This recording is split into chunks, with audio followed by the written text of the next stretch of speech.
Welcome to Her True Stories, the home of raw, passionate stories of revenge. Before we dive into this unbelievable true story of betrayal, secrets, and revenge spanning decades, don't forget to hit that subscribe button and ring the notification bell. Trust me, you won't want to miss what happens when a mother's patience meets a son's cruelty. This story will have you questioning everything you think you know about family, loyalty, and the price of justice. My name is Catherine Woods, and at 58, I've learned that the deepest cuts come from those who are supposed to love you most. The digital invitation arrived on a Tuesday morning in March, slipping into my inbox like a knife between the ribs. I was having my morning coffee in the sunroom of my modest two-bedroom apartment in Cambridge, watching the rain streak down the windows and listening to the gentle hum of traffic beginning the workday rush. It was my favorite time of day. Quiet, peaceful, with the whole world still full of possibilities. My phone chimed with the notification, and I set down my ceramic mug, a gift from Ethan during his sophomore year at Harvard, back when he still called me Mom, instead of avoiding my calls entirely. The sender was listed as Ethan Woods, and my heart did that little flutter it always did when I heard from my son, even though our communications had become increasingly rare and cold over the past 5 years. You are cordially invited to celebrate the graduation of Ethan Woods from Harvard Business School, the elegant script announced. Join us for an evening of celebration as we honor this remarkable achievement. For a moment, just a moment, I felt pure, undiluted joy flood through my chest. My son, my brilliant, beautiful boy, had graduated from Harvard Business School. Despite everything we'd been through, despite the poverty and struggle and sacrifice that had defined his childhood, he'd made it to the absolute pinnacle of academic achievement. I found myself smiling through sudden tears, remembering the little boy who used to fall asleep in my lap while I read to him from library books, who would help me count coins at the kitchen table to see if we had enough for groceries that week, who had promised me when he was 8 years old that someday he would make enough money so Mommy never has to work 3 jobs again. He'd done it, against all odds, through sheer determination and intelligence and the foundation I'd tried to give him. He'd accomplished something extraordinary. But then I scrolled down to read the personal message attached to the formal invitation, and the warmth in my chest turned to ice so quickly that I actually gasped out loud. Please don't embarrass me, Mom. Just be quiet. Stay near the back. Please don't sit near my guests. You disgust me. You have since day one. Try not to ruin this for me like you've ruined everything else. I read the words 3 times, my hands beginning to tremble so violently that I nearly dropped the phone. Not from shock, God help me. I'd been receiving messages like this from my son for the past 5 years, ever since Richard Morrison had slithered back into our lives like a serpent in an expensive suit. But the casual cruelty of it, the calculated dismissal, the sheer venom in those carefully chosen words still had the power to take my breath away. You disgust me. You have since day one. Try not to ruin this for me like you've ruined everything else. I set the phone down with exaggerated care, as if it were made of glass, and walked to my bathroom mirror on unsteady legs.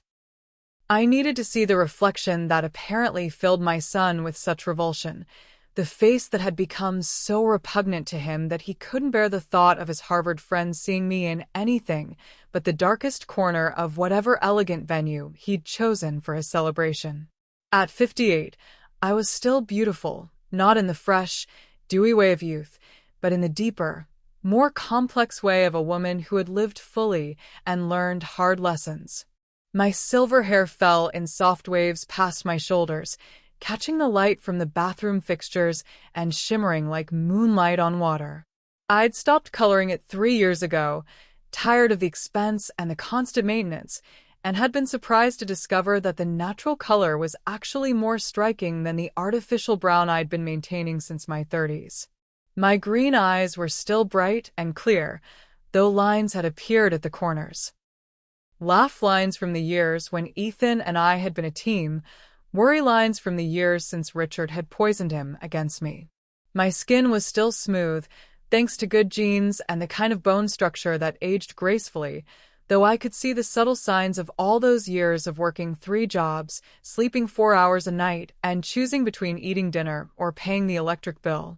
I looked like what I was, a woman who had worked herself to the bone to give her child every possible advantage. A woman who had worn the same winter coat for 8 consecutive years so Ethan could have the North Face jacket that would help him fit in with his wealthier classmates.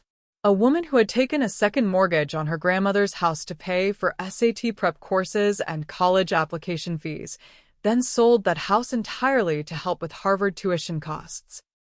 A woman who had sacrificed her youth, her dreams, her chances at love and companionship and financial security, all so that one day her son could stand in a room full of Boston's elite and feel like he belonged there. And apparently, the sight of me disgusted him. I walked back to the kitchen and read the invitation details more carefully, my mind already shifting into the analytical mode that had served me well during all those years of juggling multiple jobs and impossible schedules. The celebration would be held at the Meridian Club, one of Boston's most exclusive venues, the kind of place where memberships were inherited rather than purchased, where a single dinner cost more than I'd spent on food in some entire months during Ethan's childhood. Months during Ethan's childhood.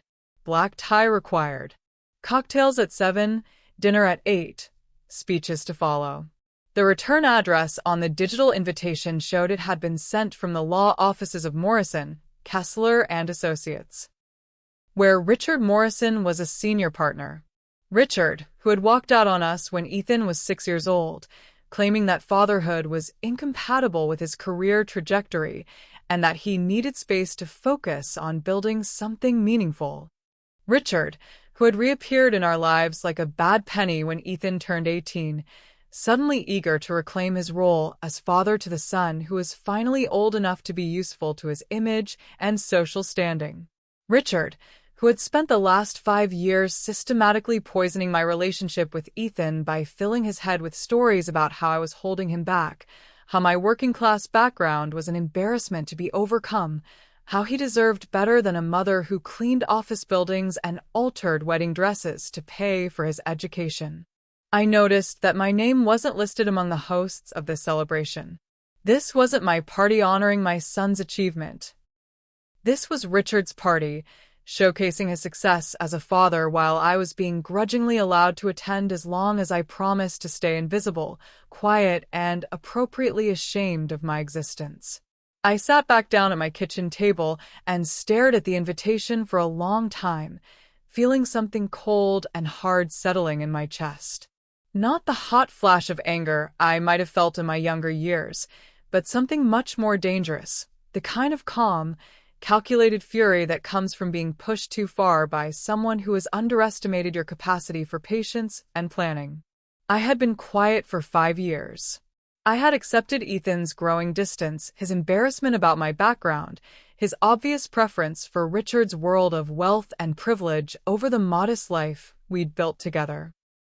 I had swallowed his increasingly cruel comments, his casual dismissal of my sacrifices, his apparent amnesia about the 23 years I'd spent raising him as a single mother with no help from anyone.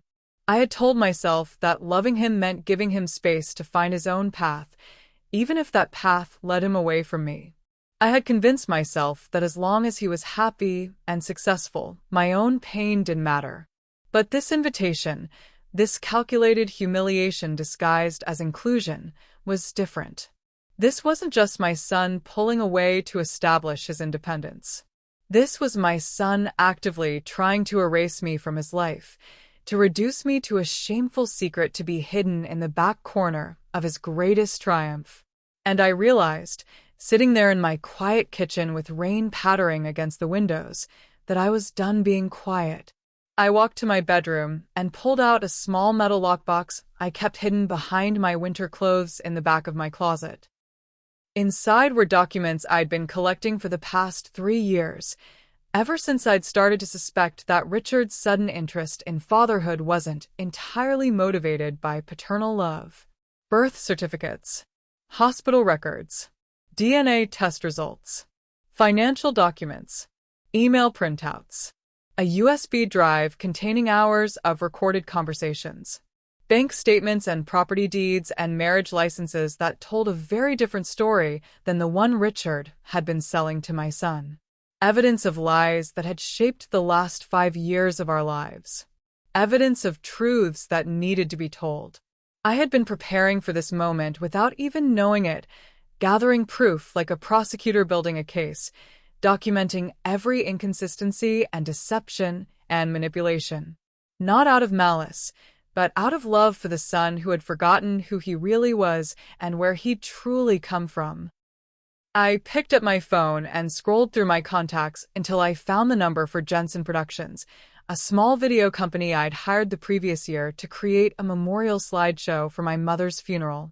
Marcus Jensen had done beautiful work, and more importantly, he'd been discreet and professional when I'd explained that some family situations required careful handling. He answered on the second ring, his voice warm and familiar. "Catherine, how are you? Is everything all right?" "I'm fine, Marcus. I have a project for you. Something special." "What do you need?"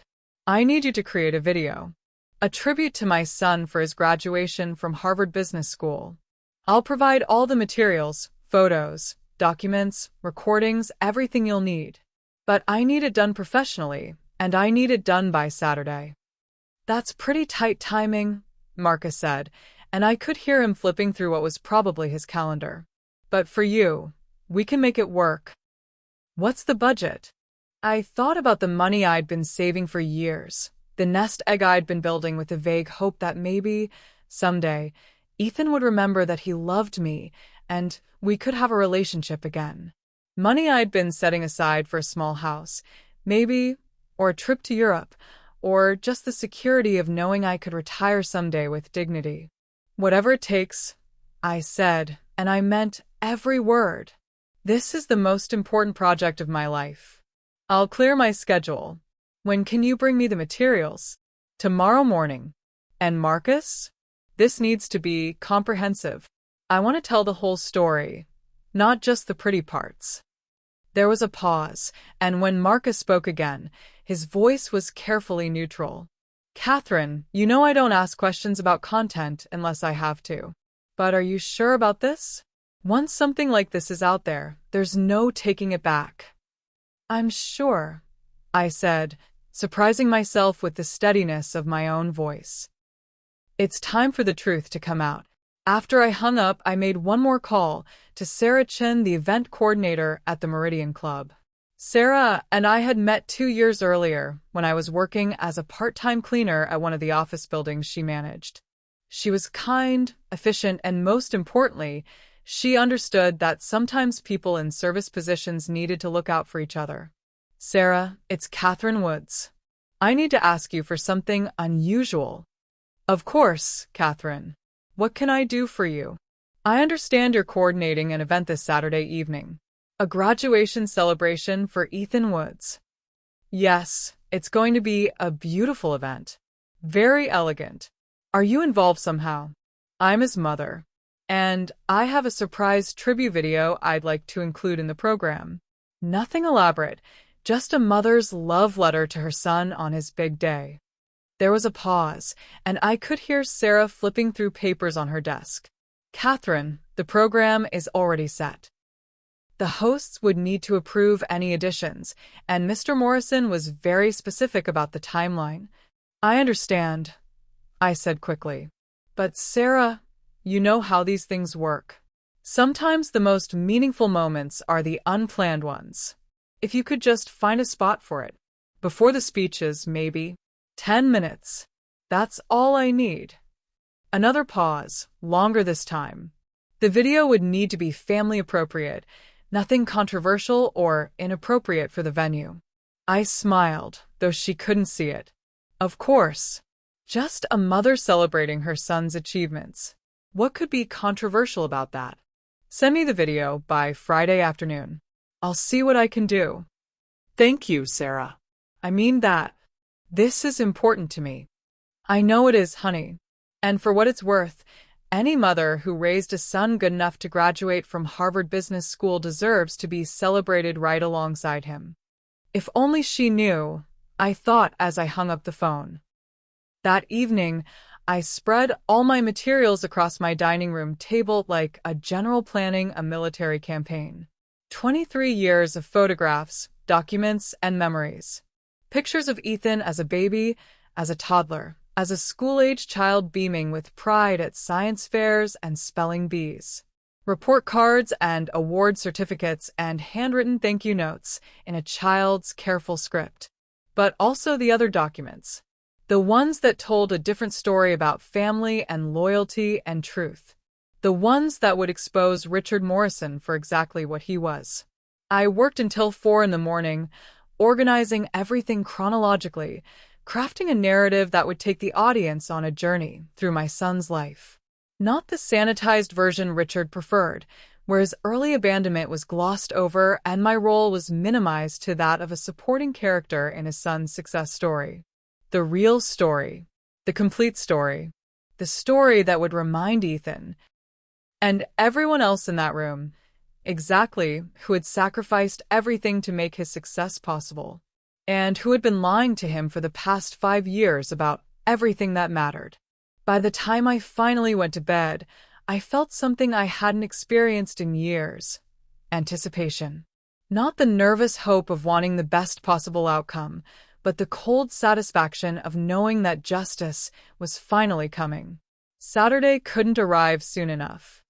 The Meridian Club was everything I'd expected and more, a temple to old money and older privilege, where the marble floors echoed with the footsteps of generations of Boston's elite. Crystal chandeliers cast rainbow patterns across walls lined with oil paintings of long-dead industrialists and politicians, men who had built their fortunes on the backs of people like me and never lost a moment's sleep over it. This was Richard's natural habitat, the environment where he felt most comfortable and powerful, surrounded by wealth and influence, and the unspoken understanding that success was a birthright rather than something earned through struggle and sacrifice.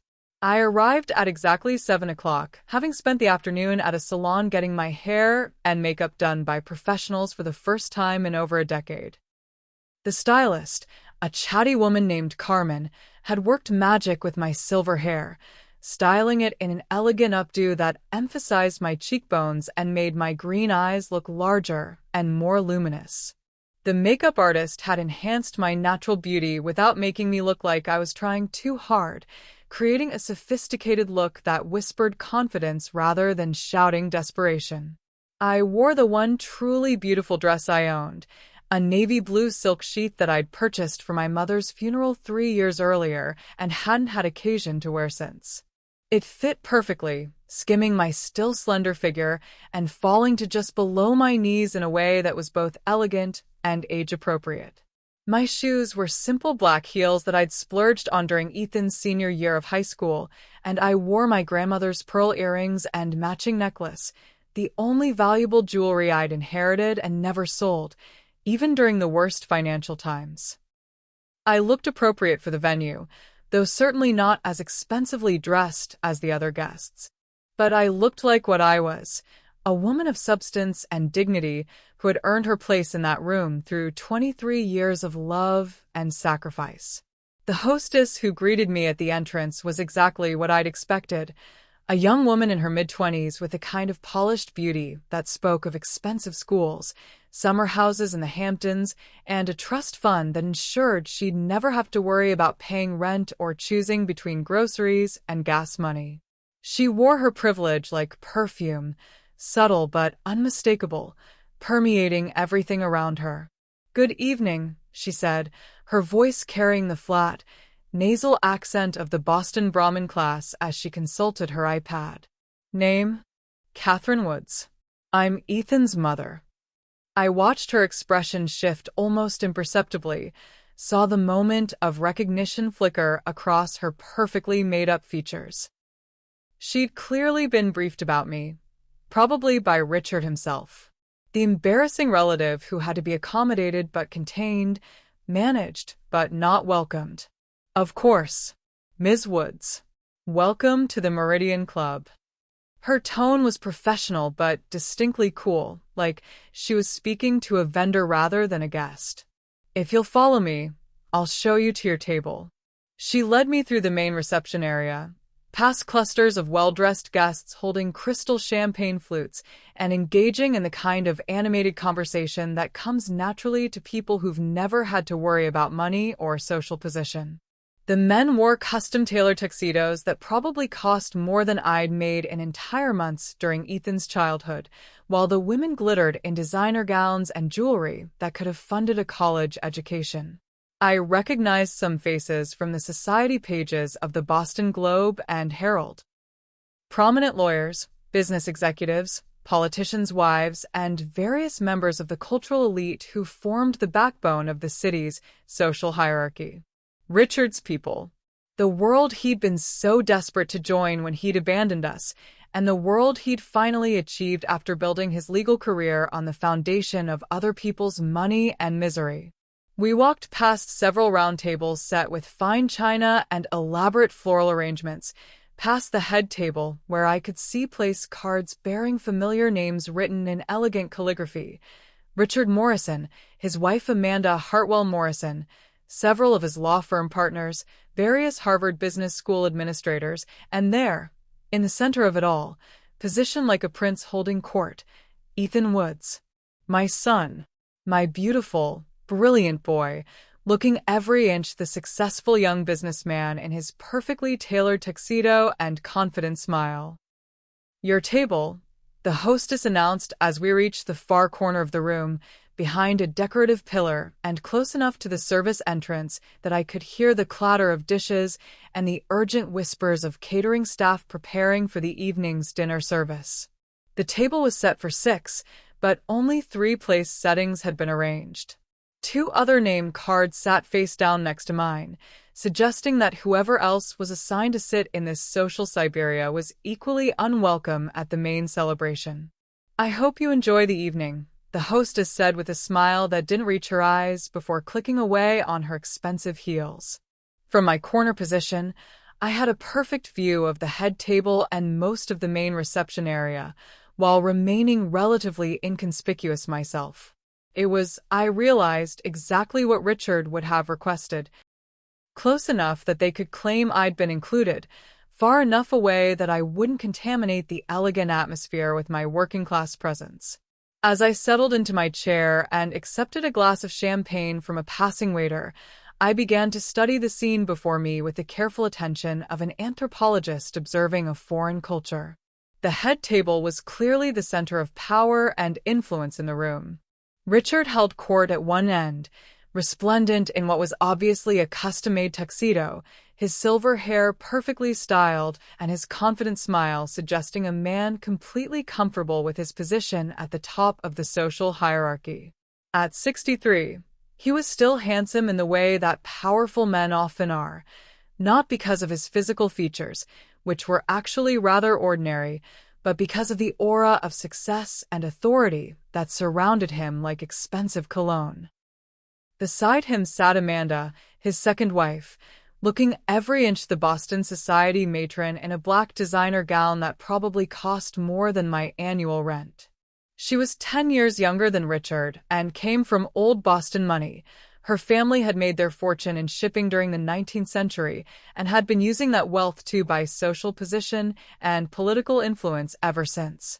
Marrying Richard had been a strategic alliance for both of them, combining his legal expertise and ambition with her family connections and inherited wealth.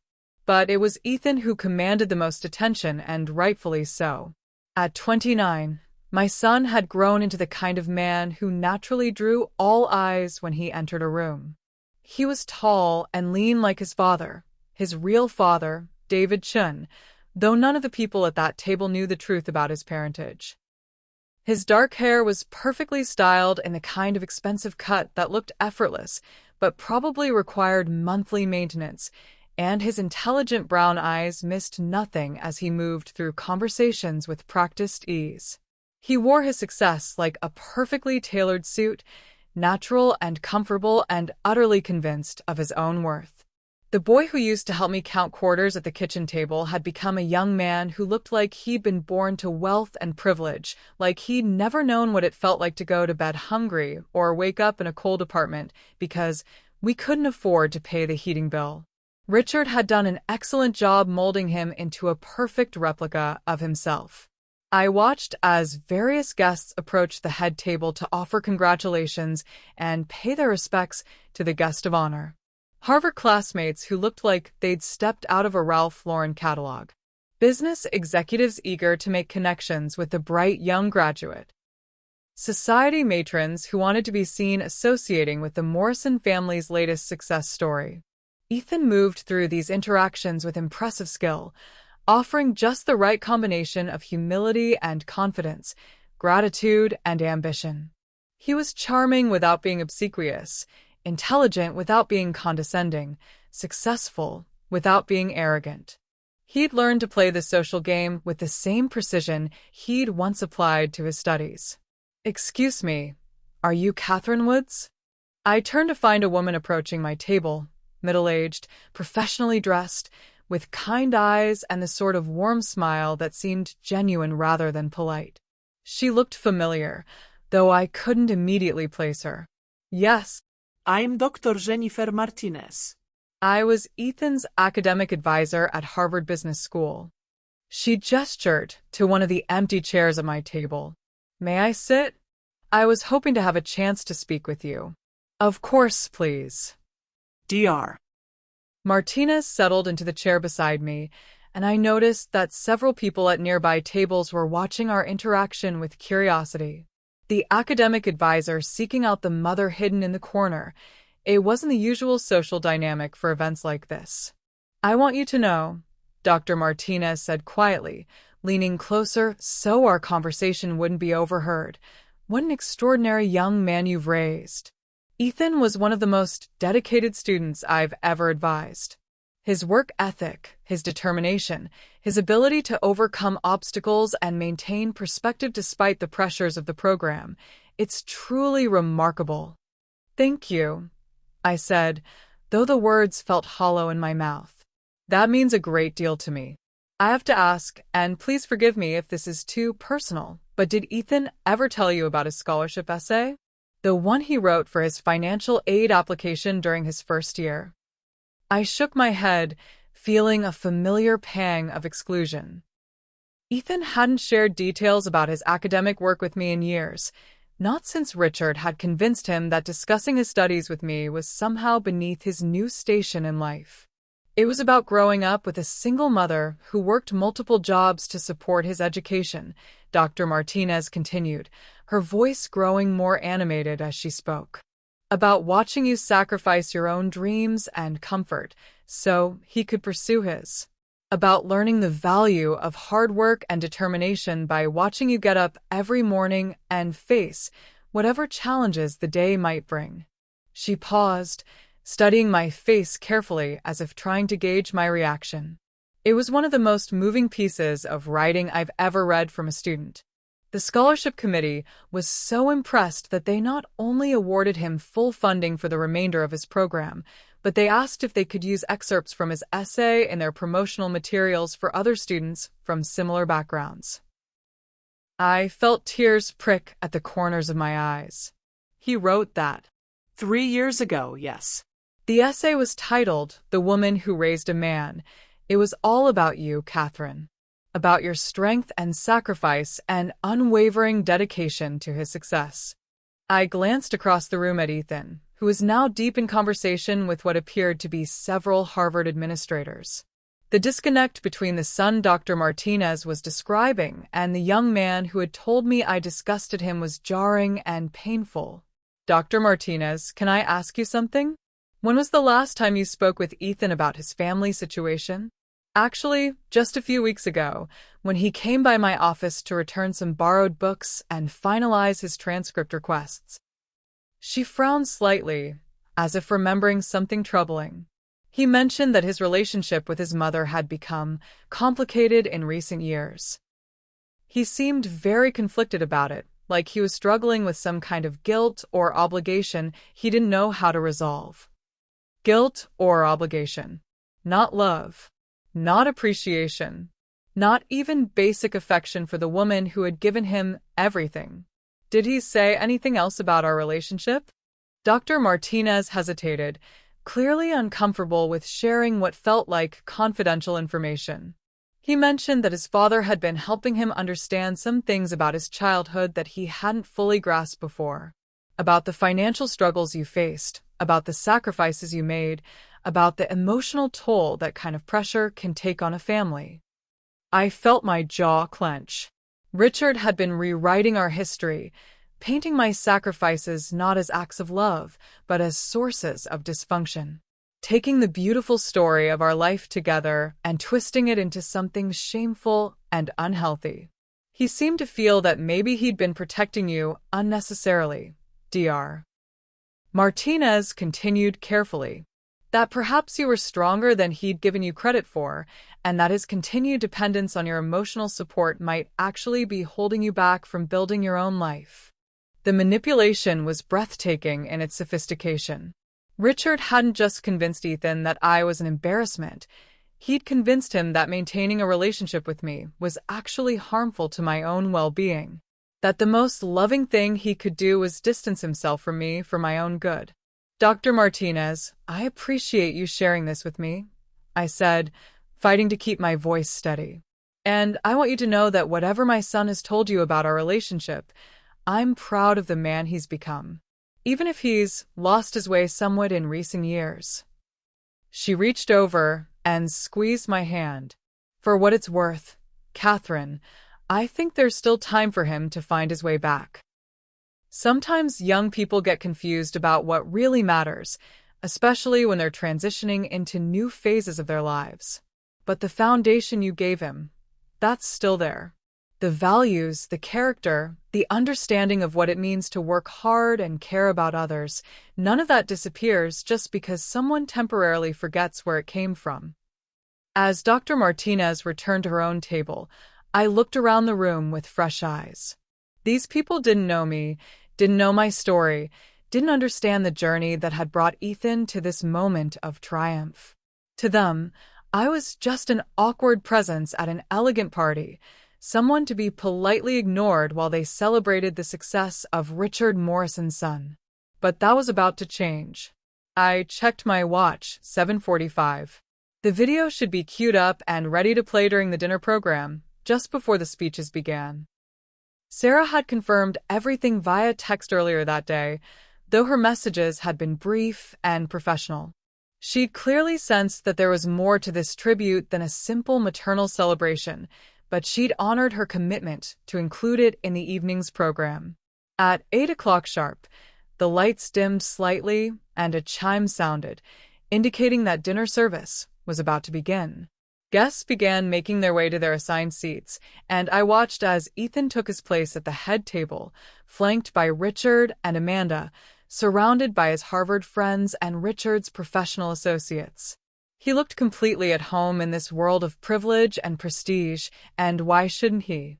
This was the life Richard had been grooming him for since he'd returned to claim his role as father. Corporate success, social status, complete integration into the Boston elite. But as I sat there in my corner table, watching my son prepare to celebrate his achievements while pretending I didn't exist, I felt no sadness, no anger, only a cold, clean sense of anticipation. Tonight, the truth would come to light. All of it.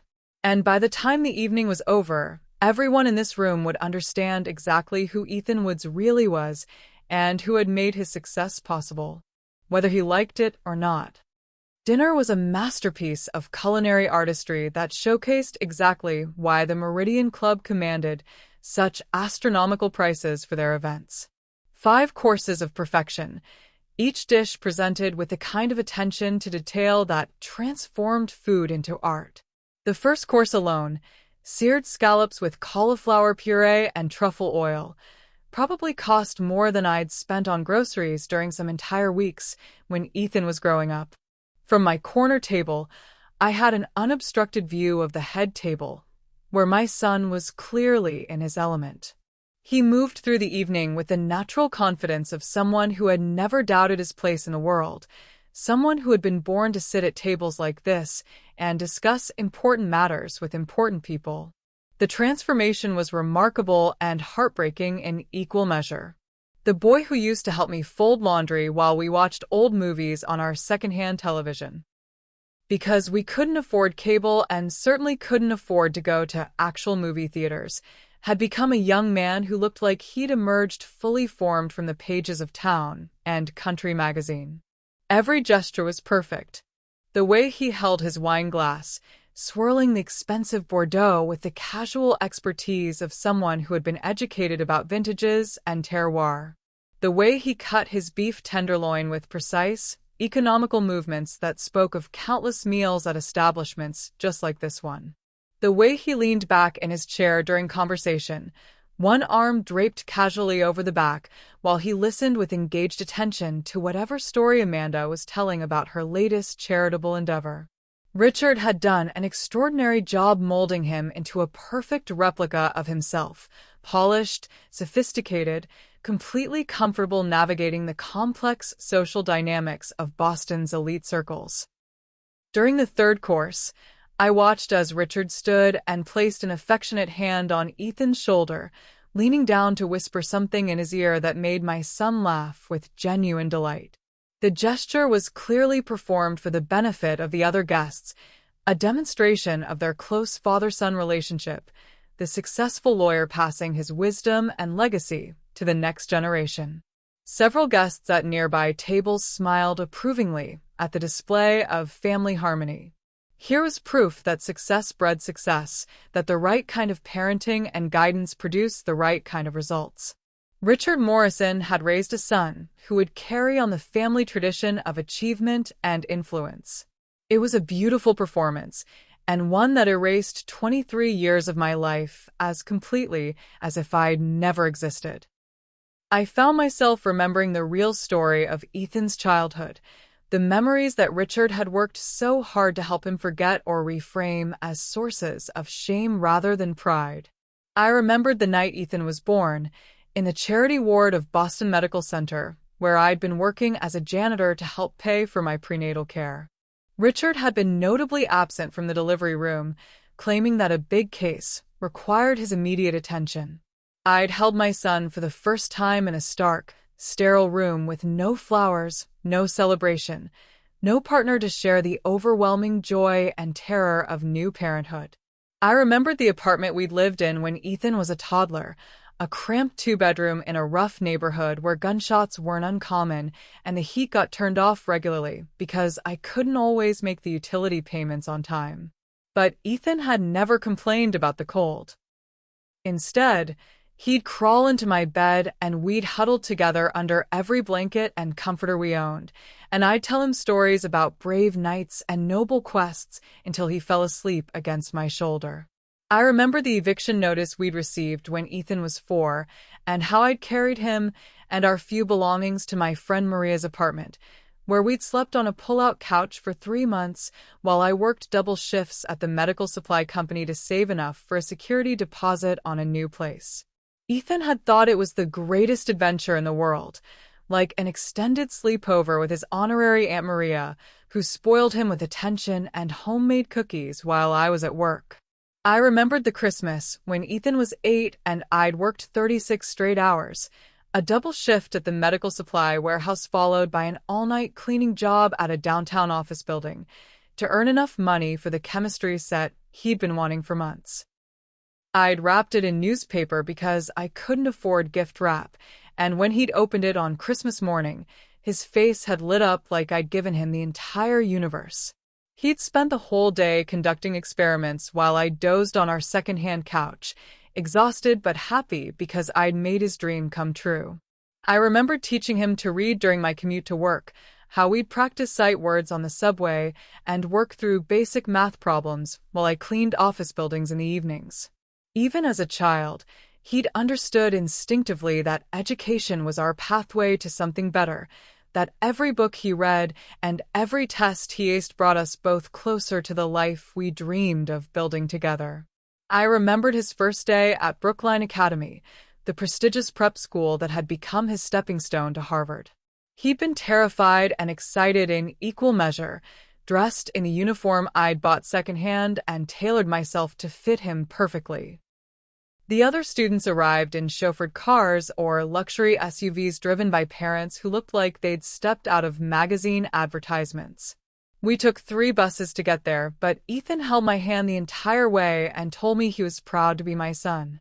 When had that changed?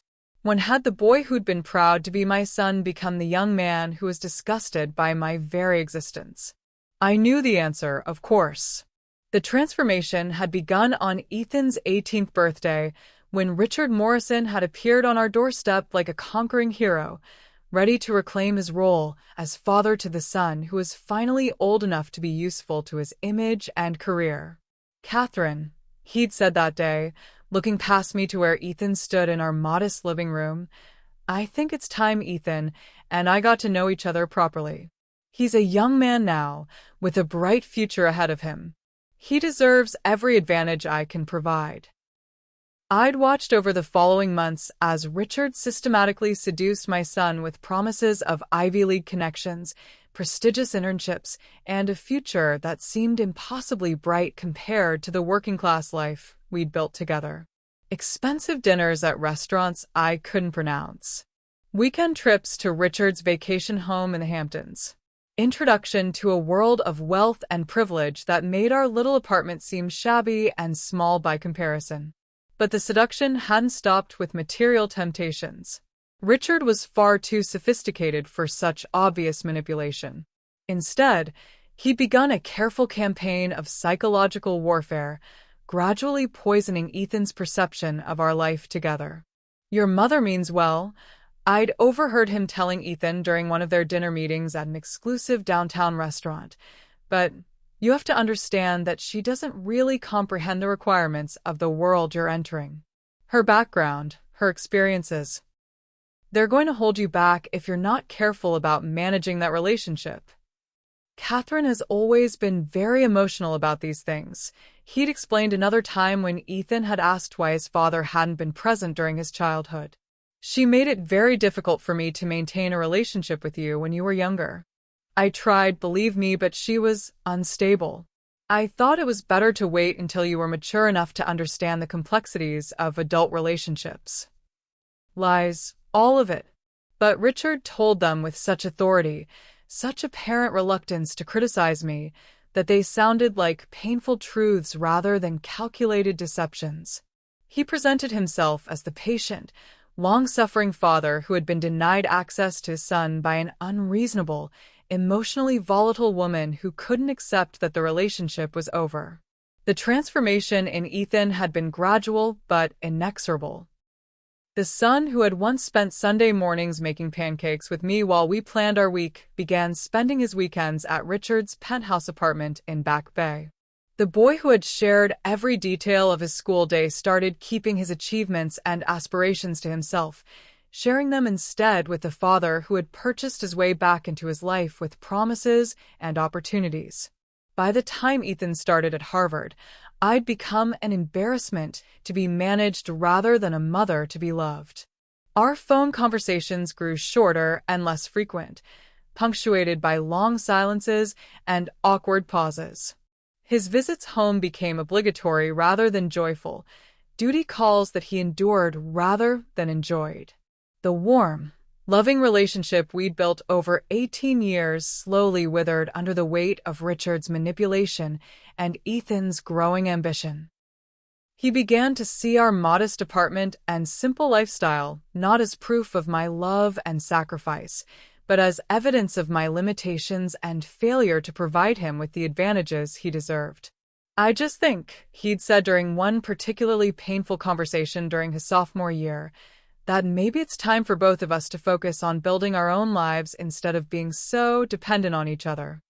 Dependent. As if the love between a mother and son was a weakness to be overcome rather than a strength to be cherished.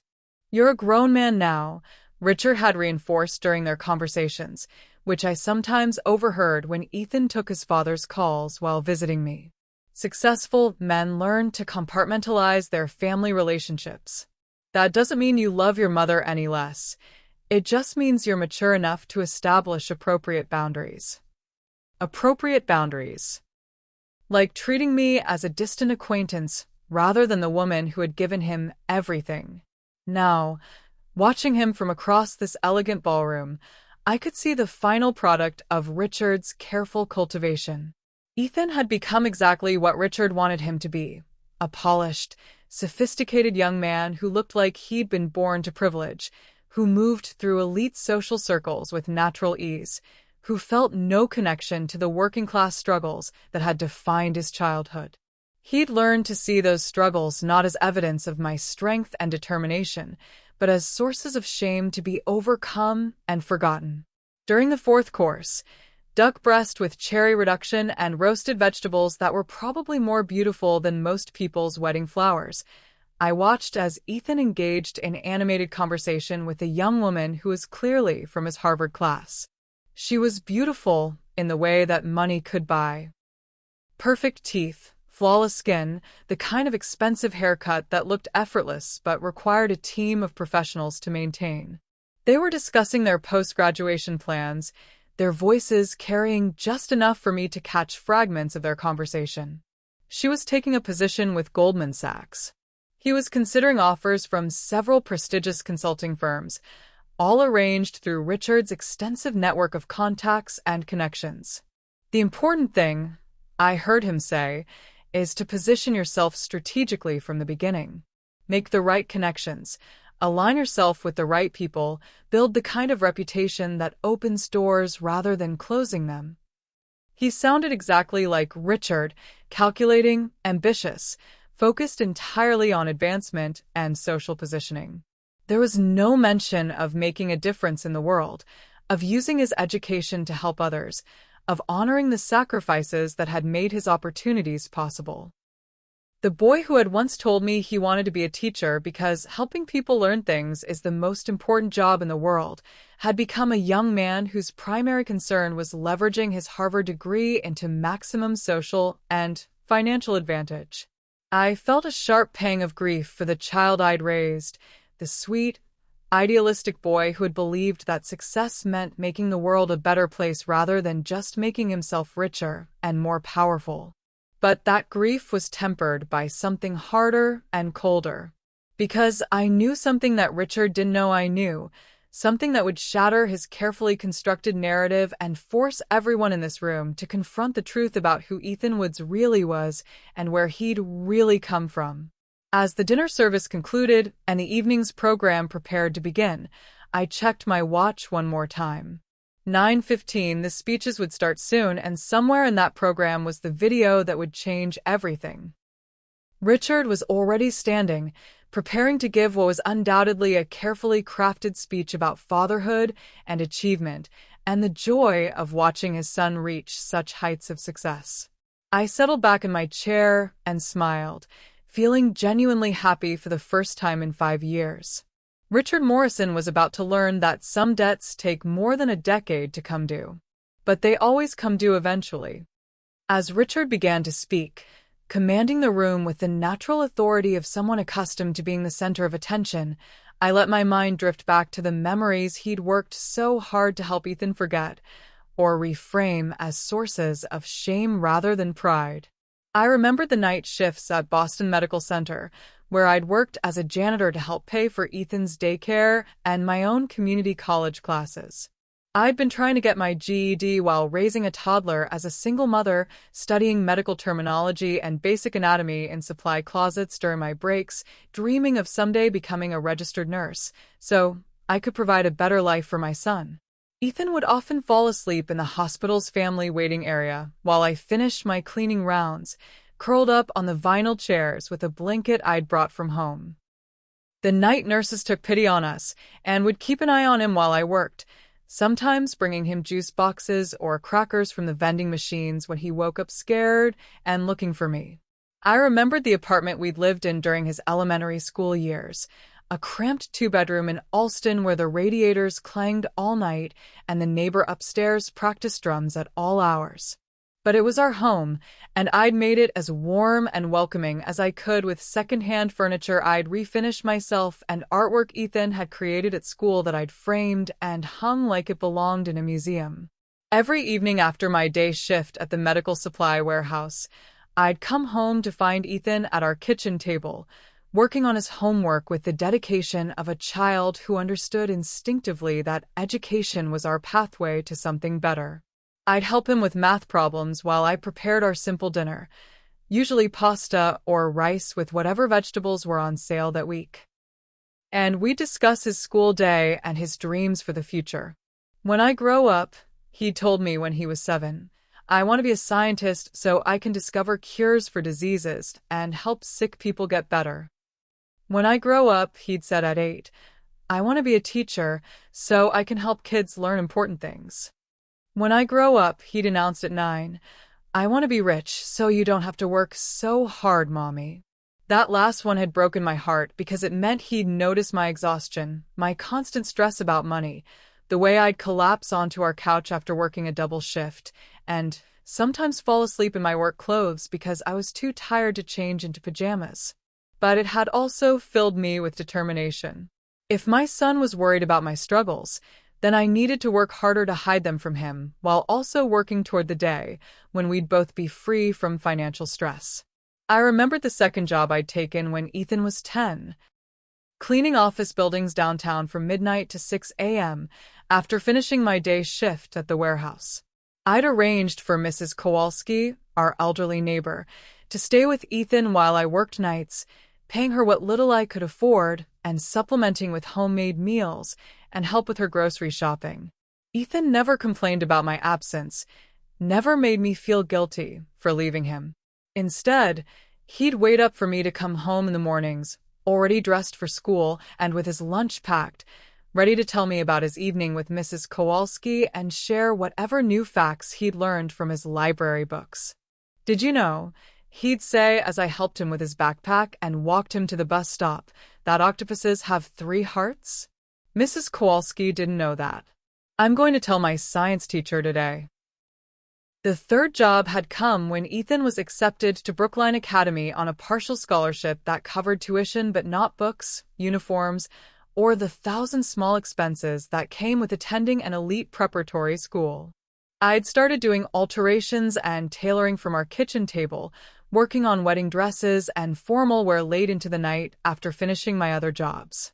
My fingers would be bleeding by morning from the needle pricks and the repetitive motions, but the extra money allowed Ethan to have the same opportunities as his wealthier classmates.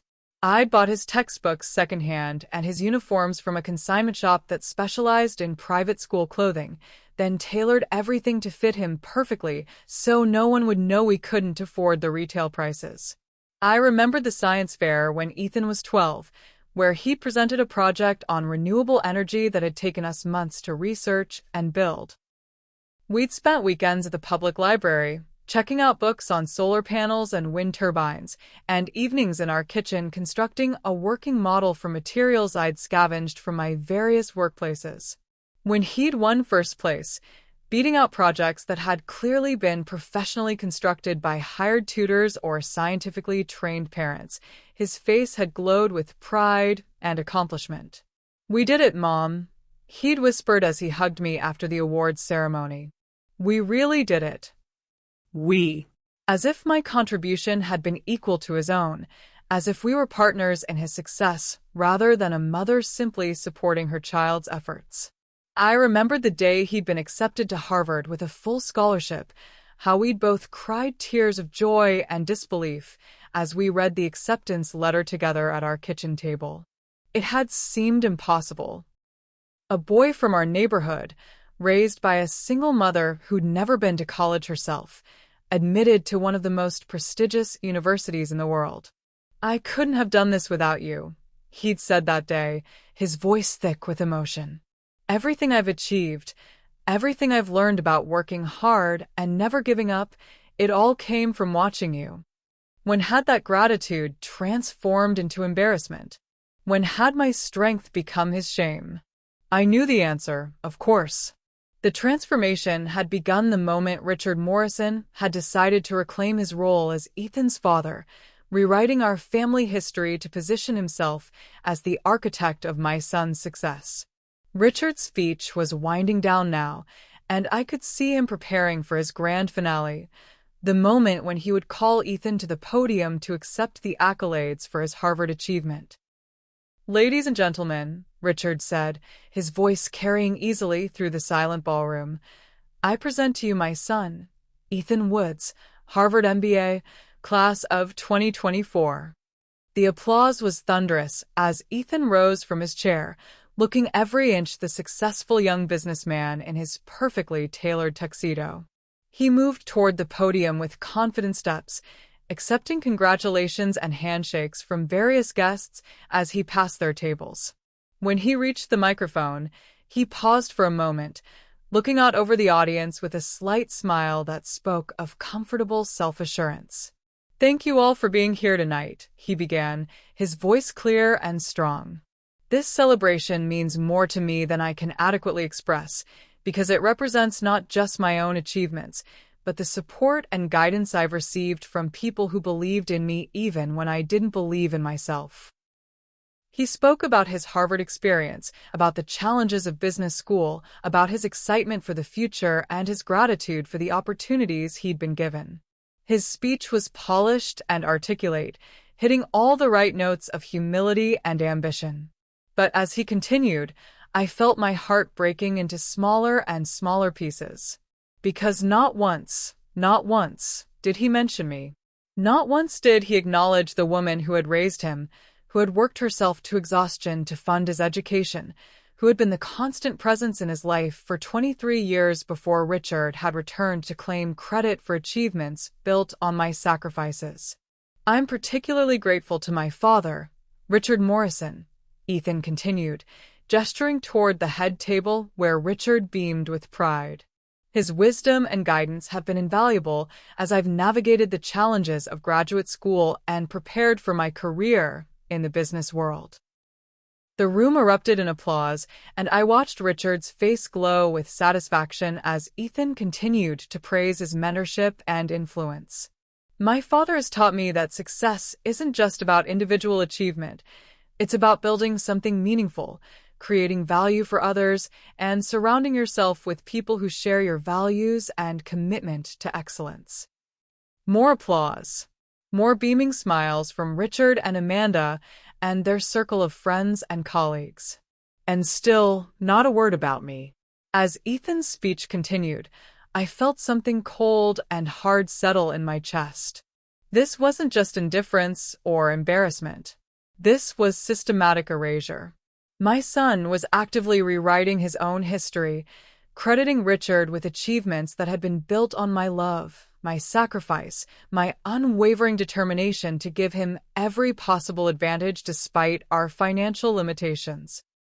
But as I sat there listening to him erase 23 years of my life from his success story, I felt no sadness. No anger. Only anticipation. Because in just a few minutes, the video would play. And then everyone in this room would learn the truth about Ethan Woods. All of it. Whether he was ready for that truth or not. As Ethan concluded his speech to thunderous applause, I watched him return to his seat at the head table, accepting congratulations and handshakes from the guests he passed. Richard stood to embrace him, a gesture that was both paternal and performative, designed to reinforce their relationship for the benefit of everyone watching. The master of ceremonies, a distinguished-looking man who was probably one of Richard's law partners, approached the podium and adjusted the microphone. "Ladies and gentlemen, before we conclude this evening's celebration, we have a very special surprise. A tribute video that has been prepared by someone very close to Ethan, celebrating his journey and remarkable achievements." I felt my pulse quicken as I watched Ethan's face register confusion, then mild concern, as he glanced toward Richard for explanation. But Richard looked equally puzzled, clearly not having authorized any additional presentations beyond the carefully orchestrated program he'd planned. Amanda leaned over to whisper something in Richard's ear, probably asking if he knew what this unexpected addition might be.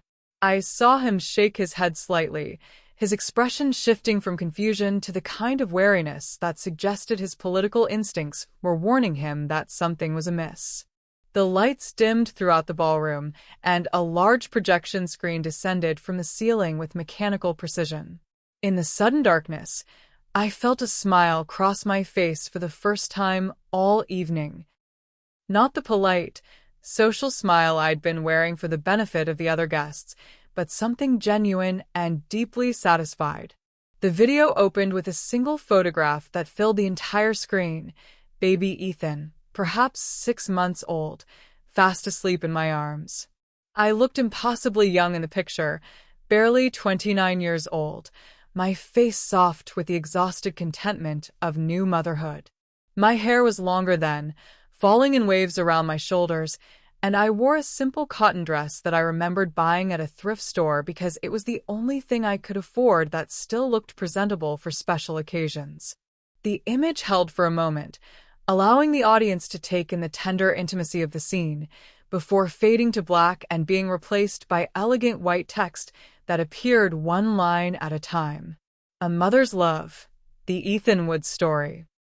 I heard a sharp intake of breath from the direction of the head table, and I didn't need to look to know it was coming from either Richard or Ethan, both of them beginning to realize that this tribute wasn't going to follow the sanitized narrative they preferred.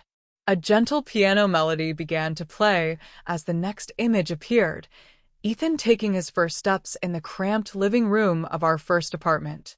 The furniture was clearly secondhand and mismatched. The carpet was worn thin in places, and the walls were bare except for a few children's drawings taped up with masking tape. But Ethan's chubby arms were outstretched toward the camera with pure joy, and my voice could be heard encouraging him in the background. The narrator's voice began, my own voice, recorded just 3 days earlier in the quiet of my apartment, speaking words I'd rehearsed and refined until they captured exactly what I wanted to say. Every child is born into a story that's already begun, my voice said over the images, calm and clear and filled with love. This is the story of a little boy who became a Harvard graduate and the woman who made that miracle possible.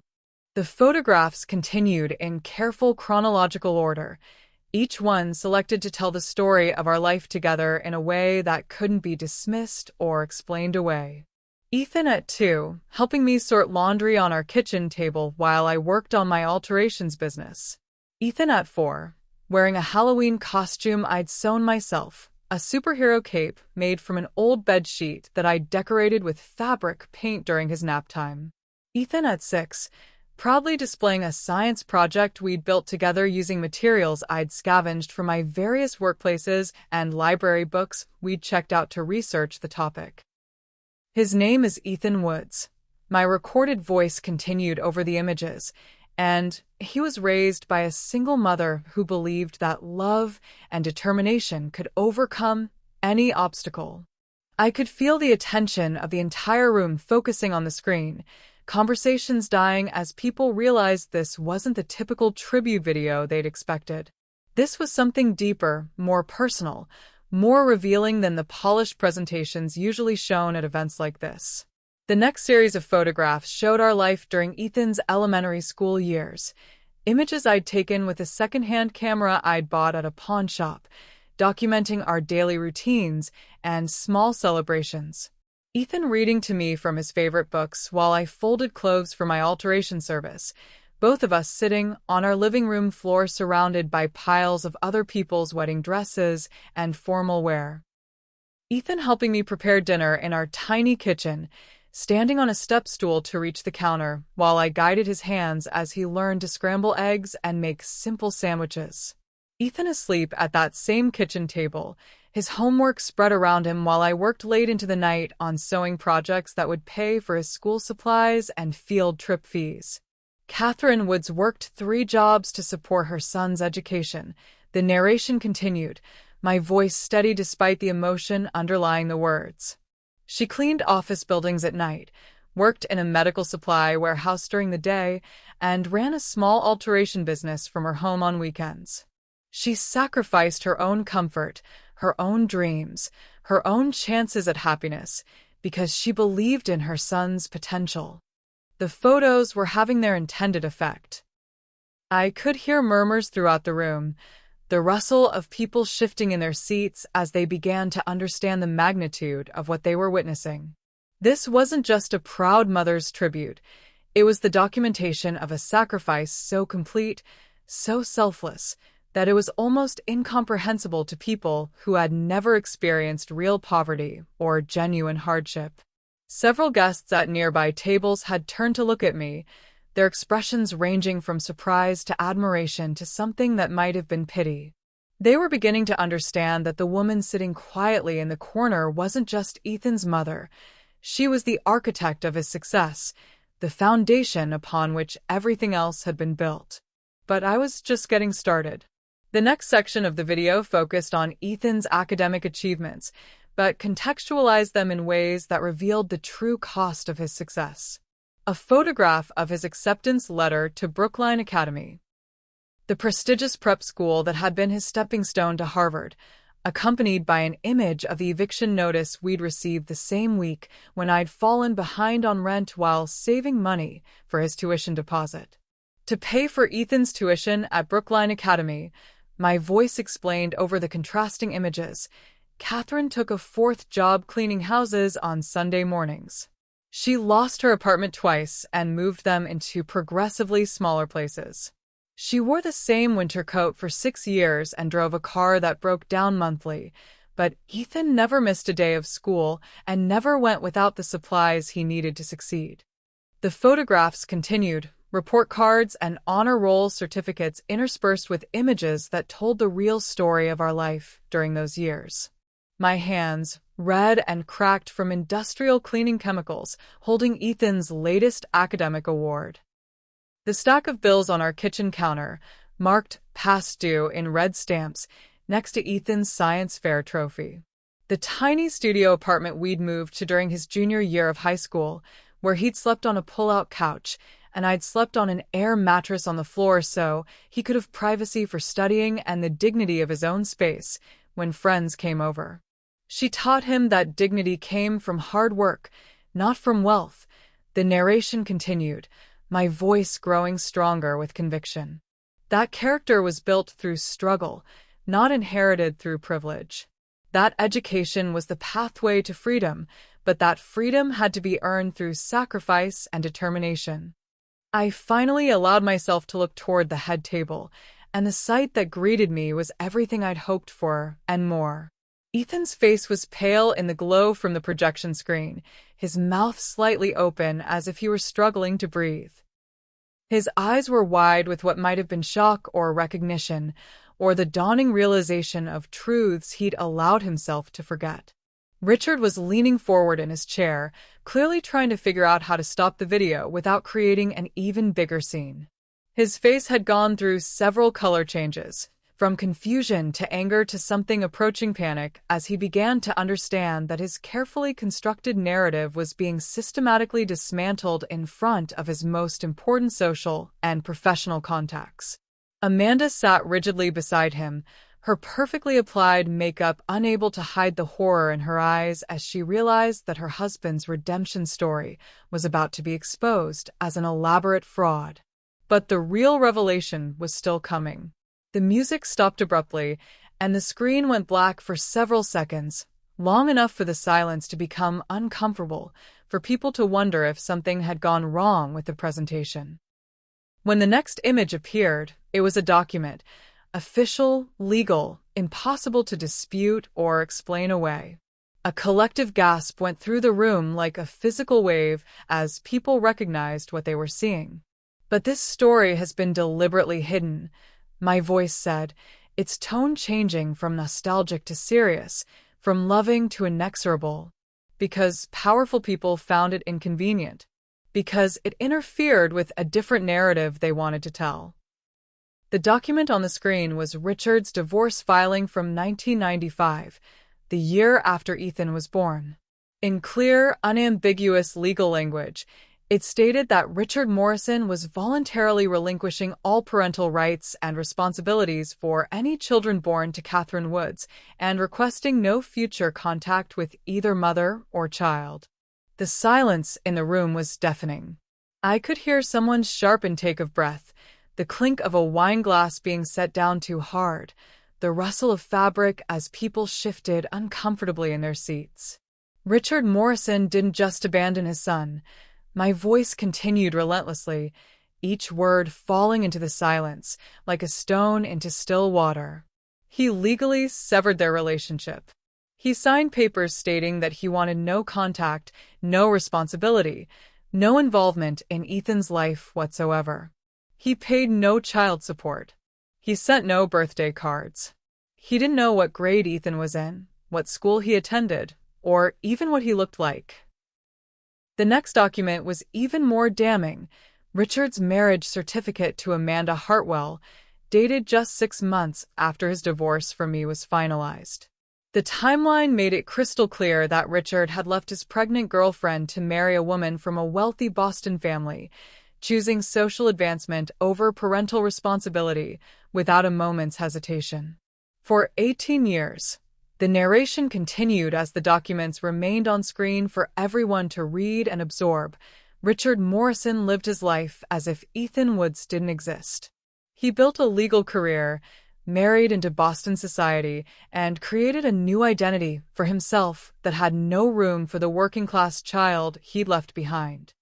I watched Richard's face cycle through emotions: shock, anger, calculation, desperation. He was trying to figure out damage control strategies, but there was no controlling this avalanche of truth. His carefully constructed reputation was crumbling in real time, and everyone who mattered to his career and social standing was witnessing the destruction. But when Ethan turned 18 and was accepted to Harvard University, my voice continued. Richard Morrison suddenly remembered he had a son. The screen filled with a series of photographs that I'd obtained through social media research and private investigators over the past 3 years. Richard and Ethan at expensive restaurants, at country club events, at business networking functions. Pictures that showed the systematic seduction of my son by a father who had decided he was finally worth claiming. Richard Morrison spent 5 years convincing Ethan that his mother was an embarrassment. My voice said over the images of their manufactured relationship that her working-class background was holding him back, that his success belonged to the father who had provided guidance and connections, not the mother who had provided love and sacrifice. The final photograph in this section was particularly devastating. Ethan and Richard at what appeared to be a Harvard alumni event, both wearing tuxedos, both laughing at some shared joke. The caption, taken from Richard's social media account, read, "Proud father and son enjoying Harvard Business School's Donor Appreciation Gala." Donor Appreciation Gala. Richard had literally bought his way into Ethan's educational experience after 18 years of complete absence, and was now taking credit for achievements built entirely on my sacrifice. The murmurs in the room were growing louder now, people beginning to voice their shock and disgust at what they were witnessing. Several guests had turned to stare openly at Richard, their expressions ranging from disapproval to outright contempt. But I wasn't finished yet. Not even close. The most devastating revelation was still to come. The music swelled again, but this time it was different. Not nostalgic or melancholy, but triumphant, building towards something momentous. The screen filled with new images I'd been holding in reserve, screenshots of text messages and email printouts that would expose not just Richard's abandonment, but the active role he'd played in destroying my relationship with Ethan. But the most important truth has been hidden until tonight, my voice said, taking on a tone of absolute certainty that cut through the growing murmur of the audience. The truth about who really believed in Ethan Woods, who really supported his dreams, who really made his success possible. The first text message appeared on screen, dated 3 years earlier, and the sight of it made my heart clench with remembered pain. From Ethan to Catherine, Mom, I got the full scholarship to Harvard Business School. They said my essay about you was the most moving personal statement they'd ever read. I wrote about how you taught me that strength comes from protecting the people you love, not from running away when things get hard. I wrote about your courage and sacrifice and how you never gave up on us, even when everything seemed impossible. I love you so much, and I can't wait to celebrate with you. Below the text was a delivery failure notice. The message had bounced back because the number was no longer in service. A note at the bottom of the screen explained, this message was never received because Richard Morrison had convinced Ethan to block his mother's phone number for his own emotional health. A shocked murmur ran through the room. People were beginning to understand that this wasn't just a story about abandonment and manipulation. It was about the systematic destruction of a loving relationship between mother and son. The next image was an email from Ethan to his Harvard academic advisor, Dr. Martinez, expressing profound guilt about his deteriorating relationship with his mother. I know she sacrificed everything for me, and I feel terrible about how distant I've become. But my father says I need to focus on my future instead of feeling obligated to my past. He says successful people learn to compartmentalize their family relationships, but I can't shake the feeling that I'm betraying the person who made all of this possible. I just wish there was a way to honor what she did without letting it hold me back from the life I want to build. Dr. Martinez's response was included in the screenshot. Ethan, gratitude and love for your mother aren't obstacles to your success. They're the foundation of your character. You might want to reconsider who's giving you advice about compartmentalizing family relationships. But the most damning evidence was still to come. The screen went black again, and when the next image appeared, it was an audio waveform, the visual representation of recorded conversations. The following recordings were obtained legally and with the knowledge of at least one party to each conversation, appeared in text at the bottom of the screen, covering the legal bases while making it clear that what was about to be played was authentic and admissible. Richard's voice filled the ballroom, unmistakable despite the slight distortion of the recording equipment. Ethan, you have to understand that your mother is emotionally manipulative. She uses guilt to control you, to make you feel responsible for her choices and her limitations. Successful men learn to recognize these patterns and protect themselves from them. Ethan's voice, younger and more uncertain. But Dad, she worked so hard for me. She gave up everything. She gave up everything because she chose to, Richard interrupted, his tone patient but firm. Those were her decisions, not yours. You don't owe her anything beyond basic respect and occasional contact. You certainly don't owe her access to your professional life or your future success. The recording continued, Richard's voice becoming more persuasive and manipulative with each exchange.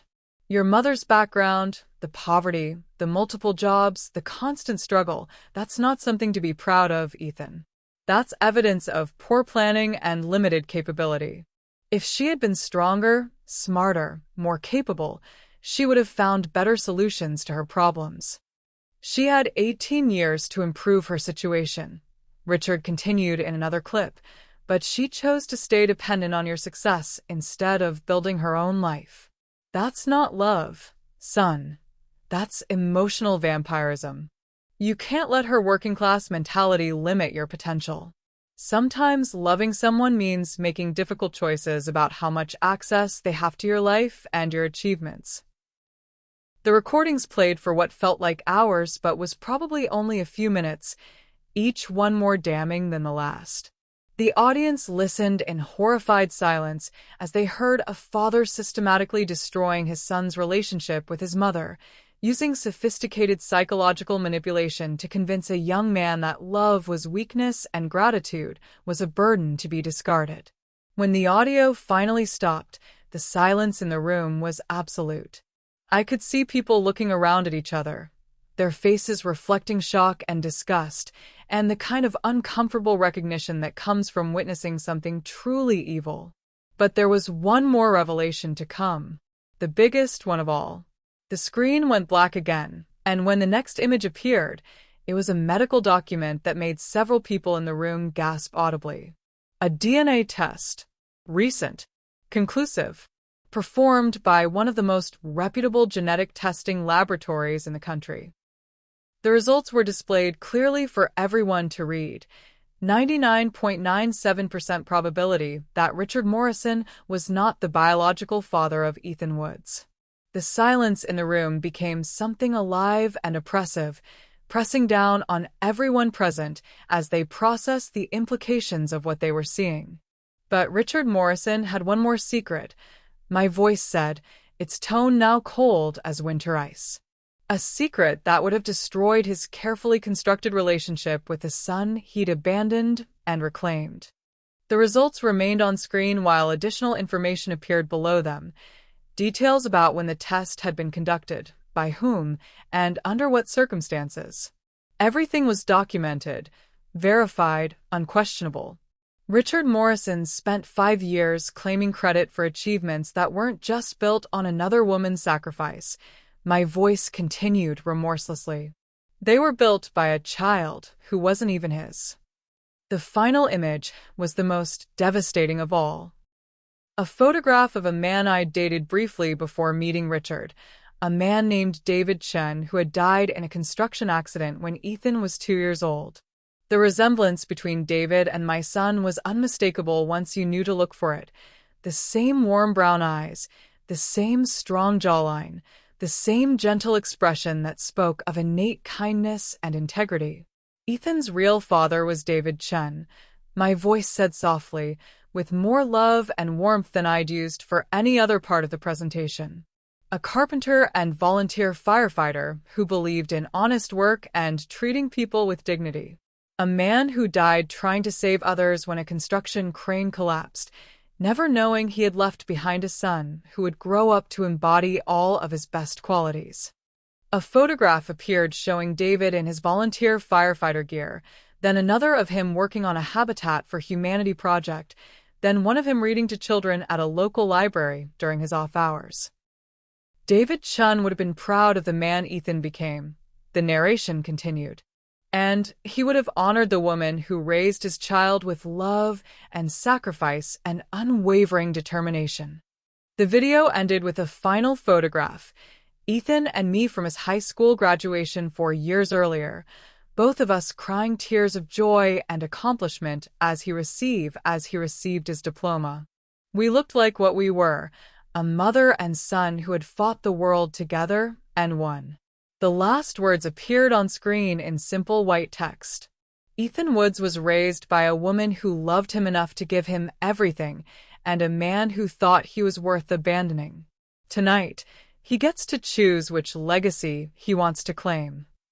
The screen went dark, and for a long moment, the entire ballroom was silent except for the sound of my own heartbeat thundering in my ears. Then someone began to applaud. Slowly at first, a single person clapping with deliberate, measured rhythm.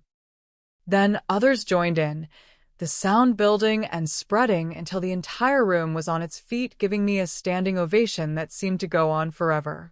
Everyone except 3 people, Richard, Amanda, and Ethan. They sat frozen at the head table, their faces masks of shock and devastation and the kind of horror that comes from watching your entire world collapse in public. Richard's carefully maintained composure had completely shattered.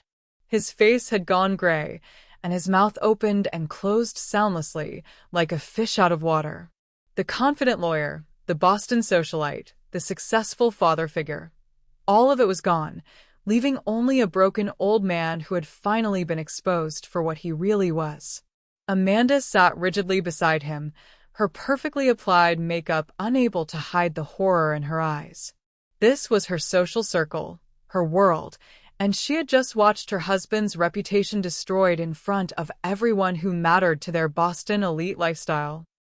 The carefully cultivated image of the successful power couple had been revealed as an elaborate fraud built on lies and manipulation. But it was Ethan's face that held my attention. My son looked like he was watching his entire identity disintegrate in real time. The confidence, the polish, the sense of belonging that Richard had spent 5 years helping him build. All of it was cracking apart as the truth settled over him like a suffocating blanket. He was staring at me across the room with an expression I couldn't quite read. Shock, certainly, but also something that might have been recognition, or relief, or the dawning understanding of truths he'd been forced to forget. The applause finally died down, and an uncomfortable silence filled the room. People were looking between me, still standing calmly by my corner table, and the devastated trio at the head table. No one seemed to know what to do next, how to process what they'd just witnessed, how to respond to such a complete and public destruction of carefully maintained lies. It was Richard who finally broke the silence, lurching to his feet with the desperate energy of a drowning man. This is fabrication," he said, his voice shaking with rage and desperation. Lies. Doctored documents. A sick attempt at revenge by a woman who... Richard. The single word came from Dr. Martinez, who had risen from her table near the front of the room. Her voice carried the authority of someone accustomed to dealing with difficult situations and had no patience for additional drama. "I think it's time for you to stop talking. You don't understand," Richard pressed on, his voice rising with hysteria. "This woman is mentally unstable. She's been stalking us, fabricating evidence, creating an elaborate hoax too." "Mr. Morrison." Another voice, this one from Judge William Crawford, one of Boston's most respected jurists and a man I recognized from newspaper photos covering high-profile cases. "As someone who has worked with you professionally for many years, I strongly advise you to remain silent. Anything you say right now is only going to make your situation significantly worse." Judge Crawford's intervention carried weight that even Richard couldn't ignore. As one of the most prominent members of Boston's legal establishment, his public rebuke was essentially a death sentence for Richard's career and reputation. But Richard was beyond rational thought now, driven by panic and the realization that everything he'd built was crumbling around him. "You can't believe this," he said, appealing directly to the audience. 23 years of bitter resentment, of planning revenge against a man who moved on with his life. This is what vindictive women do when they can't accept. Enough. Judge Crawford's voice cut through Richard's desperate rambling like a sword. "Mr. Morrison, you have just been exposed as a fraud and a manipulator in front of half the legal establishment of Boston. If you say another word, one more word, I will personally ensure that the Massachusetts Bar Association begins disciplinary proceedings against you first thing Monday morning." The threat hung in the air like a death sentence. Richard finally seemed to understand that his situation was beyond salvage, that no amount of explanation or justification was going to restore what he'd lost in the past 10 minutes. He slumped back into his chair like a deflated balloon, his face gray with defeat and the dawning realization that his carefully constructed life was over. Amanda leaned over to whisper something urgent in his ear, probably suggesting damage control strategies or escape plans. But Richard just shook his head numbly, clearly understanding that it was too late for anything except accepting the consequences of his choices. Dr. Martinez approached our small group at the head table, her professional demeanor intact despite the chaos swirling around us. "Catherine," she said warmly, extending her hand to me as I walked over to join them. "I think I speak for everyone here when I say that what we've witnessed tonight has been both shocking and profoundly moving. Your strength and dignity in the face of such systematic manipulation is truly remarkable." She turned to Ethan with compassion in her eyes. "And Ethan, I want you to know that discovering difficult truths about your family, however painful, doesn't diminish your achievements or your character. The foundation your mother gave you, that's still there. That's still real and valuable and worthy of respect." Rachel Kim, the journalist who had interviewed me earlier in the evening, appeared at my elbow with her recording device and a look of professional excitement barely contained beneath her respectful demeanor. "Ms. Woods, this is an incredible story. Would you be willing to do a follow-up interview? I think our readers would be very interested in hearing more about your journey, about how you maintained hope during those difficult years when—" "Not tonight," I said firmly but kindly.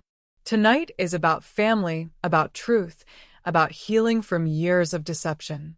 Perhaps we can speak later, but right now, my son and I need time to process what's happened here." I turned back to Ethan, who was still staring at me with that lost, confused expression that broke my heart. Everything he thought he knew about himself, about his family, about his identity, all of it had just been revealed as carefully constructed lies. "Ethan," I said gently, my voice carrying clearly enough that nearby guests could hear, but not so loud as to make our conversation a public spectacle. "Would you like to leave? We could go somewhere quiet, just the two of us, and talk through all of this." He nodded mutely, then seemed to remember his manners and his training in social graces. Yes. That would be, yes, please." As we prepared to leave, I couldn't resist one final look at Richard, the man who had stolen 5 years of my relationship with my son, who had systematically poisoned him against me, who had built his renewed fatherhood on lies and manipulation and the calculated destruction of authentic love. He was slumped in his chair, staring at the table, looking every one of his 63 years. The confident lawyer, the Boston socialite, the successful father figure. All of it was gone, leaving only a broken old man who had finally been exposed for what he really was. "Richard," I said, my voice carrying just enough to be heard by the people at nearby tables. He looked up at me with eyes that held no fight left in them, no calculation or manipulation or desperate schemes for recovery. "You were right about one thing," I said quietly, letting each word fall into the silence with deliberate precision. "I have been planning this for a long time. Ever since the day you convinced my son that I was an embarrassment to be hidden rather than a mother to be honored." I paused, letting the words sink in while maintaining eye contact with the man who had tried so hard to destroy everything I'd built with Ethan. "But you were wrong about everything else. Ethan didn't outgrow me. You stole him from me. You manipulated him, lied to him, and convinced him to betray the woman who had given him everything." I leaned slightly closer, my voice dropping to barely above a whisper, but still audible to those listening. "And tonight I took him back."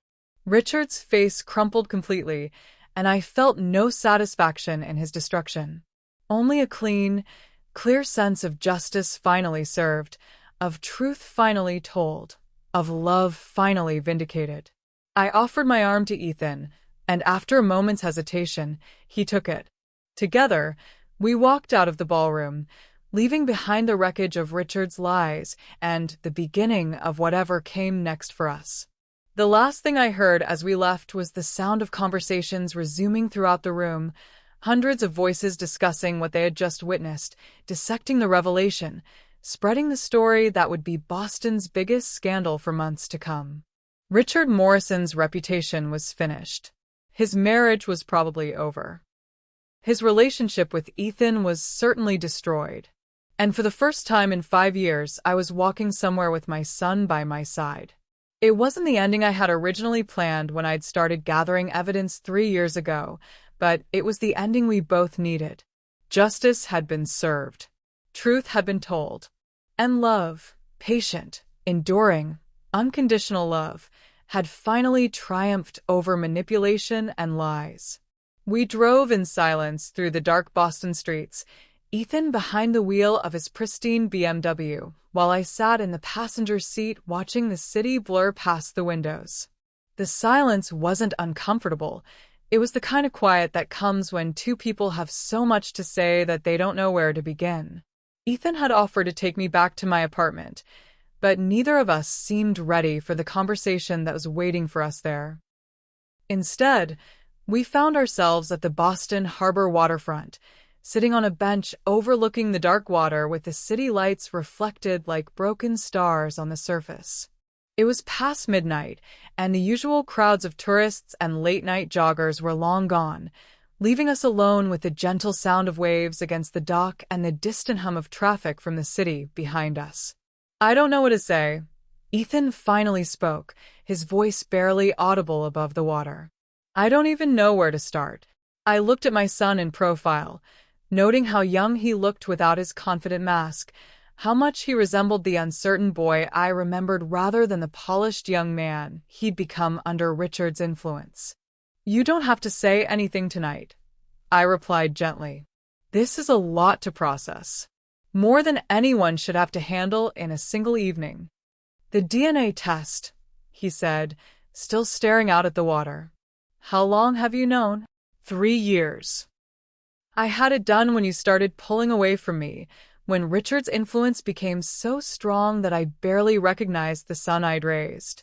I needed to understand what hold he had over you, what made his claims to fatherhood so compelling that you were willing to forget 23 years of love and sacrifice."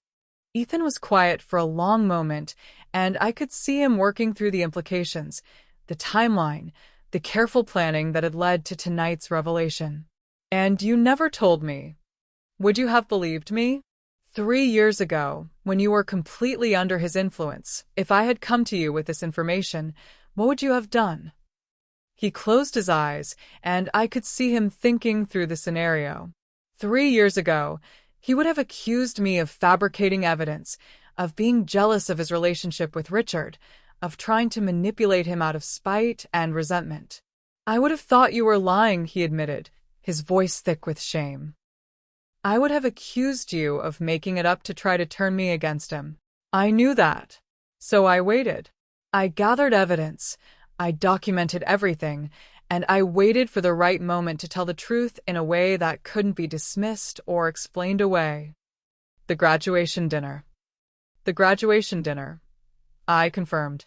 "Where Richard was going to celebrate your achievements in front of all his friends and colleagues, taking credit for work that was built on my sacrifices and your real father's character." Ethan turned to look at me directly for the first time since we'd sat down. "Tell me about him." "About David Chen. About my real father."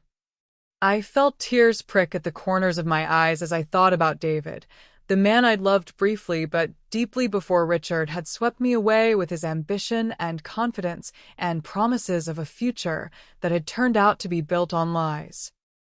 "His name was David Chen," I began, pulling out my phone to show Ethan a photograph I'd carried for 29 years. David in his work clothes, smiling at the camera with the same warm brown eyes that Ethan had inherited. He was a carpenter, 2 years older than me, working construction during the day and taking engineering classes at community college in the evenings. We met at a coffee shop where I was working weekends to supplement my income from the medical supply job.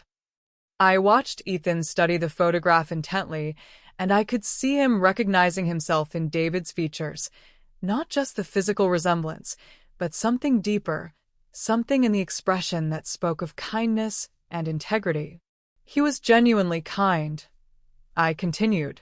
"Not charming in the way that Richard was, but kind in a way that was rare among the men I'd known.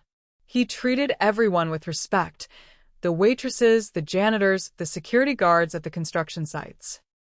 He believed that honest work had dignity regardless of how much it paid or how much social status it carried." What happened to him? This was the question I'd been dreading, the one that cut deepest because it represented not just loss but lost possibilities. Construction accident when you were 2 years old. A crane malfunction at a building site downtown. The load shifted while a crew was working on the upper floors, and David saw what was happening before anyone else did. I paused, remembering the devastating phone call that had changed everything, the news that had forced me to confront the reality of raising a child alone without any support system. He spent the last few minutes of his life moving other workers to safety, getting them out of the danger zone before the crane collapsed. He saved 6 people's lives that day. The investigators said that if he had run to safety himself instead of helping others, he probably would have survived. Did he know about me? This was the question that haunted me, the one that kept me awake some nights even after all these years. No. By the time I realized I was pregnant, I'd already met Richard and thought he was your father. David had taken a job in California, and we'd lost touch. I thought about trying to contact him when you were born, but Richard was so excited about being a father, so involved in the pregnancy and the preparations, that it seemed easier to let him believe you were his son. I felt the weight of that decision, the way it had shaped all our lives in ways I could never have predicted. By the time David died and I started to suspect the truth about your parentage, you were calling Richard Daddy, and I saw no reason to complicate things with information about a man you'd never know. Ethan was quiet for several minutes, processing this information, trying to reconcile the father he'd never known with the man who'd claimed that title through abandonment and manipulation. Richard knew, though. He knew he wasn't my biological father. I suspect he's known for years. Probably since you were a teenager, and the physical differences became more obvious. Richard is many things, but he's not stupid. He would have noticed that you didn't look like him, that your personality and values were different from his own. So, when he came back into my life when I turned 18, he was claiming something he had no right to claim, taking credit for raising a son he'd abandoned, for achievements built on another man's character and a woman's sacrifice. He was stealing not just from me, but from David's memory. The silence stretched between us again, but it felt different now. Less uncomfortable, more contemplative. I could sense Ethan working through years of confusion and conflicted feelings, trying to reconcile the narrative Richard had fed him with the evidence of his own experience. The essay, Ethan said suddenly. Dr. Martinez mentioned an essay I wrote about you for my Harvard scholarship application. I heard about that tonight for the first time. I wrote about how you taught me that strength meant protecting the people you love, not running away when things got hard. About how you worked yourself to exhaustion to give me opportunities you'd never had. About how your courage and determination shaped everything I believed about honor and responsibility. He laughed bitterly, a sound that held no humor whatsoever. And then I spent the next 3 years acting like I was ashamed of you. Like the values you taught me were weaknesses to be overcome rather than strengths to be celebrated. Richard can be very persuasive, I said carefully. He told you what you wanted to hear, that your success belonged to you alone, that you didn't owe anyone anything, that you could leave your past behind and become whoever you wanted to be. But that's not true, is it? I looked at my son, really looked at him, seeing past the expensive clothes and polished mannerisms to the core of who he was beneath all of Richard's influence. Ethan, you are successful because of the values David would have taught you if he'd lived, and the character I tried to instill in you during the years I raised you alone. Your intelligence, your work ethic, your determination to excel, those came from within you, shaped by love and sacrifice and the understanding that nothing worthwhile comes easy. I paused, choosing my words carefully because I knew how important this moment was for both of us. Richard gave you opportunities, yes. Connections and financial support and access to networks that made your path smoother. But he didn't create your character. He just tried to reshape it in his own image, to convince you that success meant abandoning the people who loved you rather than honoring them. And I let him. You were 18 years old when he came back into your life. You'd never had a father figure, and suddenly this successful, confident man was offering you everything you'd ever dreamed of. Of course you were influenced by him. Of course you wanted to believe that he could give you the kind of life you'd never imagined possible. Ethan stood up and walked to the edge of the dock, staring out at the dark water with his hands in his pockets. When he spoke again, his voice was thick with emotion and shame. I said terrible things to you. Tonight, in that invitation, I told you that you disgusted me, that you had since day one. Yes, you did. And you came anyway. Of course I came. You're my son. I've loved you every day for 29 years. Even when you made it clear that love wasn't welcome. Even when loving you meant watching you reject everything I'd tried to teach you. He turned back to face me, and I could see tears streaming down his face in the light from the harbor lamps. How do you forgive someone for that? How do you forgive someone for believing lies about you? For choosing the person who abandoned them over the person who sacrificed everything for them? I stood up and walked over to him, placing my hands on his shoulders the way I used to when he was a child and needed comforting.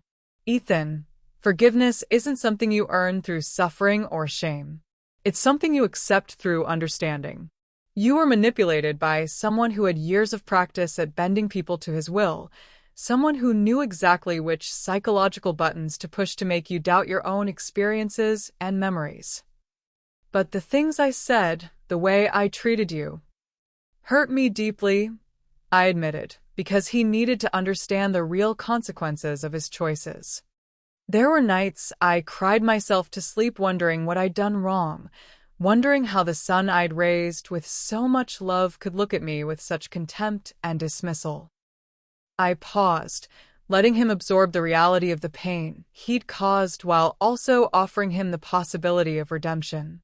But I never stopped loving you. Not for a single day. Because I knew that somewhere underneath Richard's influence was the boy who used to fall asleep in my lap while I read to him. The boy who would help me fold laundry and tell me about his dreams for the future. The boy who wrote an essay about how his mother's strength had shaped his character. Ethan collapsed against me then, sobbing like the child he'd once been. I held him while he cried, feeling 5 years of distance and hurt and manipulation finally washing away in the salt air of Boston Harbor. I'm sorry, he whispered against my shoulder. I'm so sorry, Mom. For everything. For forgetting who you were, for forgetting who I was, for letting him convince me that loving you was something to be ashamed of. I know you are, I said, stroking his hair the way I used to when he had nightmares. And I forgive you. Completely and without reservation. We stood there for a long time, mother and son reunited, while the harbor water lapped gently against the dock and the city lights twinkled around us like a promise of better days ahead. When Ethan finally pulled back, his eyes were red but clearer than they'd been in years, like he was seeing the world, and himself, with fresh perspective. What happens now? He asked. I smiled at him, the first completely genuine smile I'd given him in 5 years. Now we figure out how to be a family again. It won't be easy. We both have a lot of healing to do, a lot of trust to rebuild. But we have time, and we have love, and most importantly, we have the truth. And Richard? I looked back toward the city, thinking about the man who had tried so hard to destroy our relationship and had ultimately only made it stronger through his very cruelty. Richard will have to live with the consequences of his choices. His reputation is destroyed, his marriage is probably over, and everyone in his social and professional circle now knows exactly what kind of man he really is. But that's not my concern anymore. Will it be enough? After everything he put you through, everything he stole from us. I considered the question seriously. Was it enough? The public humiliation, the professional consequences, the complete destruction of the life he'd built on lies and manipulation? Yes, I said finally, because the most important thing, the only thing that ever really mattered, was getting my son back. And tonight I did. Ethan smiled then, the warm, genuine smile I remembered from his childhood, the one that had gotten him through all our hardest times together. Can I take you home, Mom? I'd like that very much. As we walked back to his car, I felt lighter than I had in years. The truth was finally out, the lies had been exposed, and my son was walking beside me again. Not as an obligation or a burden, but as family. Richard Morrison had spent 5 years trying to steal my child from me, convincing him that his authentic self wasn't good enough, and that his relationship with me was something to be overcome rather than celebrated. But in the end, Love had proven stronger than manipulation, truth had triumphed over lies, and family had survived even the most calculated assault. It had taken 29 years, 3 jobs, countless sacrifices, and one perfectly executed revelation, but justice had finally been served. And it was sweeter than I had ever imagined. The fallout from the graduation dinner began within hours and continued for weeks, spreading through Boston's legal and social circles like wildfire through dry timber. I woke up Sunday morning to find 43 missed calls on my phone and a stack of newspapers outside my apartment door that my neighbor had thoughtfully collected when she saw the reporters gathering in the lobby. The Boston Globe's headline read, "Prominent attorney exposed in elaborate paternity fraud." The Herald went with, "Harvard grad discovers truth about lying father." Even the Wall Street Journal had picked up the story, focusing on the implications for Morrison, Kessler and Associates, and their high-profile corporate clients. Below the headlines was a photograph someone had taken outside the Meridian Club the night before. Richard being escorted to his car by what appeared to be private security, his face hidden behind his hands while Amanda walked several steps ahead of him, her body language suggesting she wanted as much distance as possible from the man she'd married. By noon, my building was surrounded by news vans and reporters hoping for an interview with the woman who had orchestrated one of the most devastating public exposures in Boston's recent memory. I ignored them all, closing my curtains and unplugging my landline. This story wasn't about revenge or scandal. It was about truth and justice and the relationship between a mother and son. I had no interest in feeding the media circus that was already spinning beyond anyone's control. Ethan arrived at my apartment around 2 o'clock, looking exhausted but somehow lighter than he had in years. He'd spent the morning fielding calls from classmates, professors, and reporters, all wanting to know his side of the story, his reaction to the revelations, his plans for the future. "How are you holding up?" I asked, settling him on my couch with a cup of coffee and the kind of maternal attention I hadn't been allowed to show him in years. "I keep expecting to wake up and discover this was all some kind of nightmare," he said, running his hands through his hair in a gesture that reminded me powerfully of the little boy he'd once been.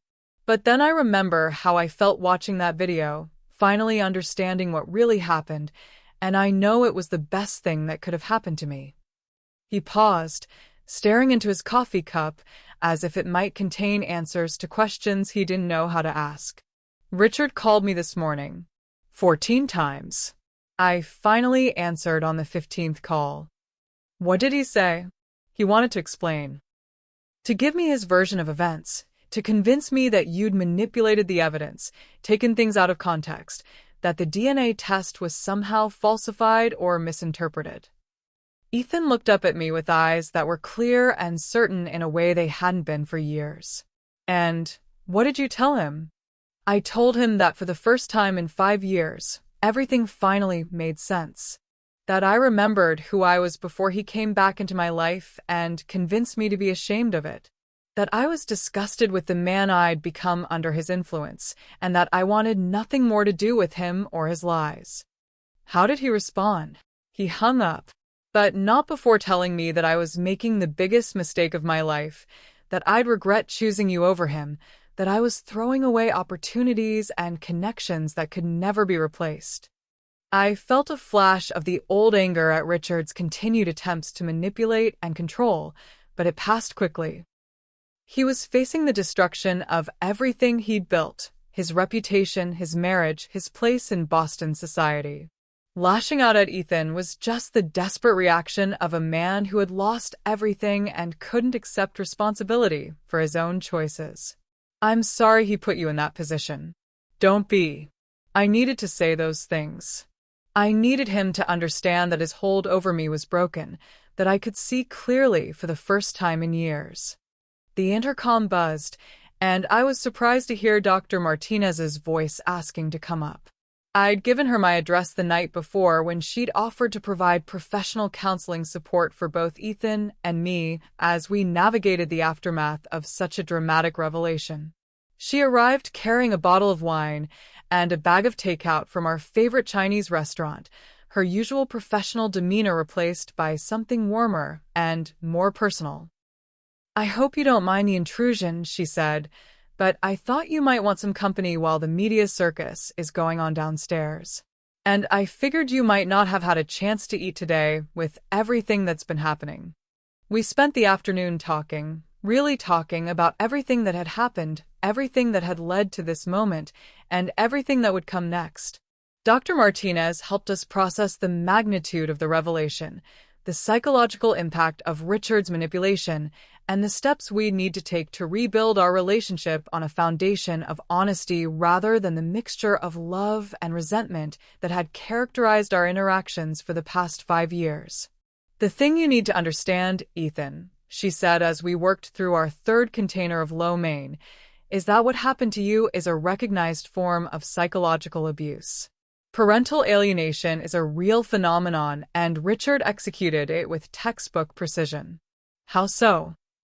"He waited until you were at a vulnerable age, 18, leaving home, forming your adult identity, then positioned himself as the gateway to the life you wanted while systematically undermining your relationship with your mother. He used your natural desire for independence against you, making you feel that loving Catherine was a sign of emotional immaturity rather than evidence of good character." Ethan nodded slowly, pieces of a puzzle finally clicking into place. "It all feels so obvious now, but at the time it seemed like he was just helping me understand complex adult relationships. At the time, you were being manipulated by someone who had decades of practice at bending people to his will. Don't blame yourself for falling for techniques that have destroyed families far stronger than yours." As the afternoon wore on, my phone kept ringing with interview requests from national news outlets, but I continued to ignore them. The only call I answered was from my friend Maria, who had seen the news coverage and wanted to make sure I was all right. "Catherine, Mija, I cannot believe what I'm seeing on television," she said, her voice carrying the warmth and concern that had sustained me through so many difficult years. "That man, he tried to steal your boy from you like some kind of emotional kidnapper?" "He tried, yes, but he failed. And now you have your son back." I looked across the room at Ethan, who was deep in conversation with Dr. Martinez about his plans for the future, his career goals, his desire to rebuild our relationship and honor the values I'd tried to teach him. "Yes," I said, feeling the truth of it settle into my bones. "Now I have my son back." That evening, after Dr. Martinez had left and the reporters had finally given up their vigil outside my building, Ethan and I sat together on my couch looking through old photo albums.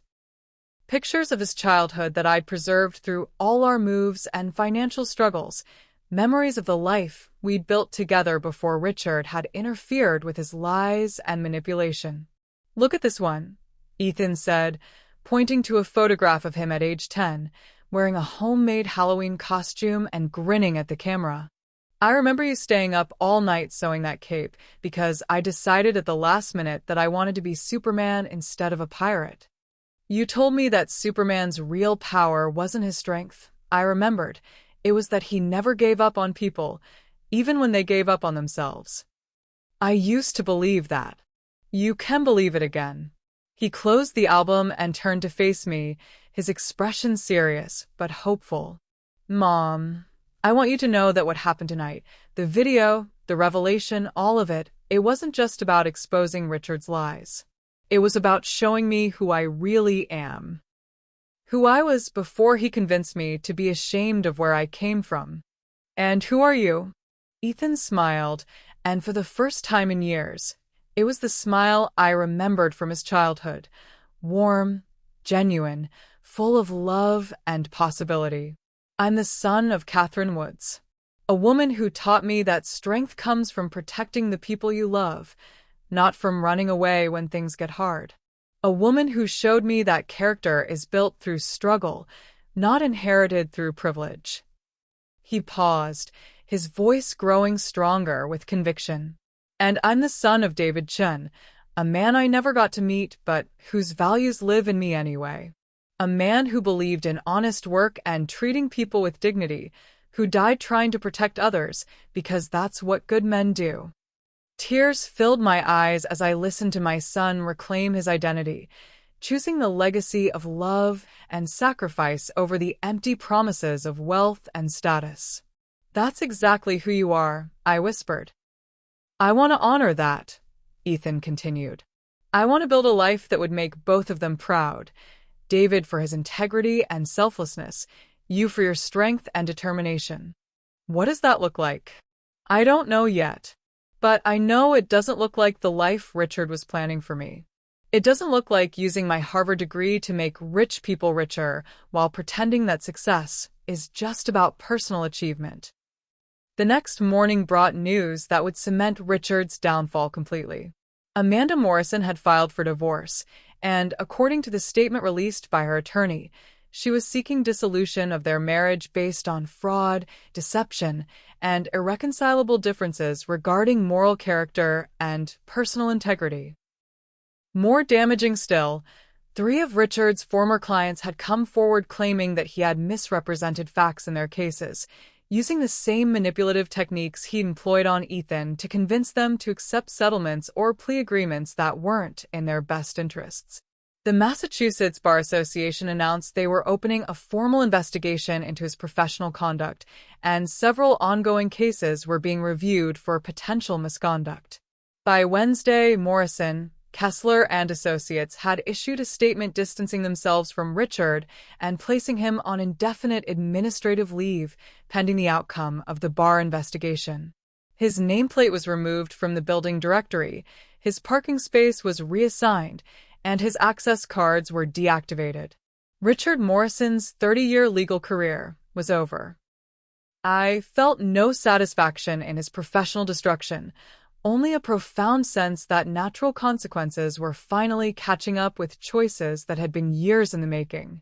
The man who had spent 5 years systematically destroying my relationship with my son, who had built his renewed fatherhood on lies and manipulation, was finally facing the reality of what he'd done. But the most important consequence wasn't Richard's professional ruin or social disgrace.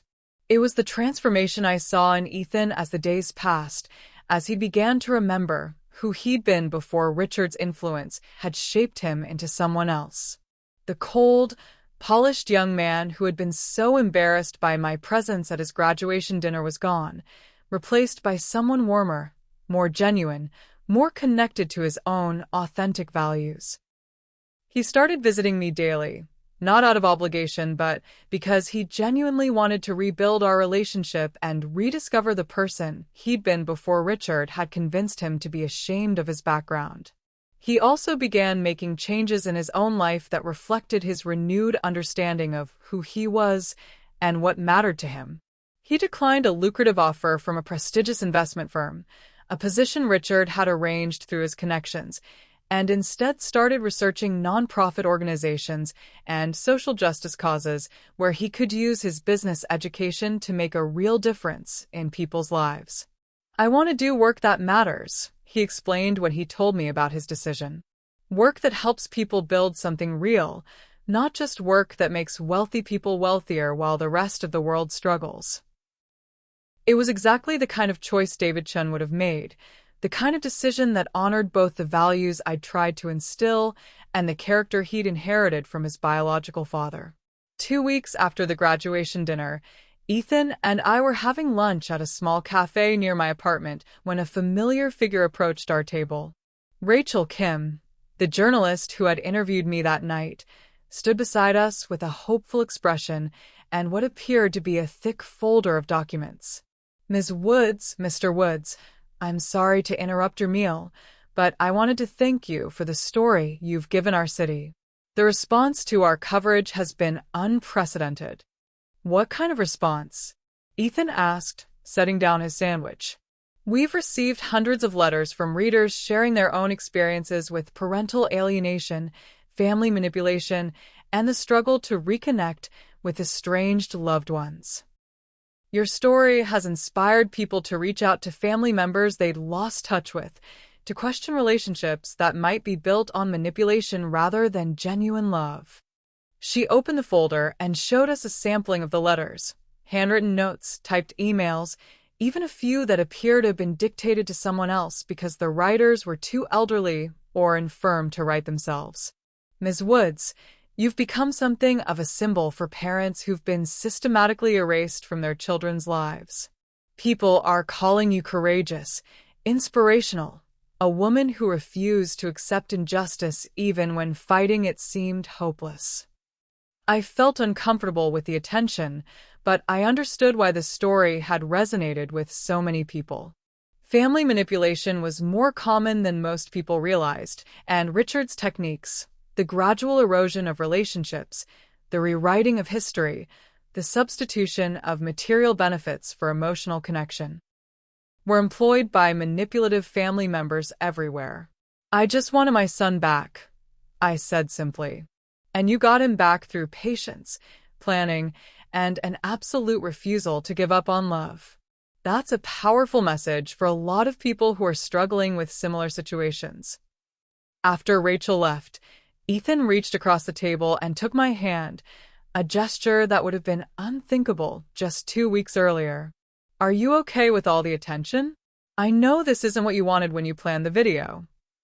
"I'm okay with it," I said, "because it's helping other people. If our story can inspire one parent to keep fighting for their child, or help one young person recognize when they're being manipulated, then the attention is worth it." What about Richard? Any regrets about how completely his life has been destroyed? I considered the question carefully. Richard Morrison was facing professional ruin, social ostracism, financial devastation, and the complete collapse of the life he'd built on lies and manipulation. "I regret that it came to this," I said finally. "I regret that he chose manipulation over honesty, theft over earning what he wanted legitimately. I regret that he put you through 5 years of confusion and pain. But do I regret that he's finally facing consequences for his actions? No. Some people only learn when they lose everything. And if he tries to come back, tries to rebuild, make amends, convince me to give him another chance, then he'll have to live with the truth of what he did, just like we're all living with the truth now. The difference is that our truth is based on love and sacrifice and genuine accomplishment. His truth is based on lies and theft and the systematic destruction of authentic relationships." I squeezed Ethan's hand, feeling the strength and warmth that had always been there beneath Richard's manipulation.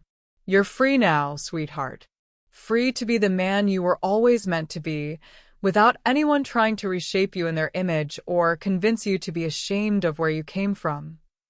Free to be the son of Catherine Woods and David Chen.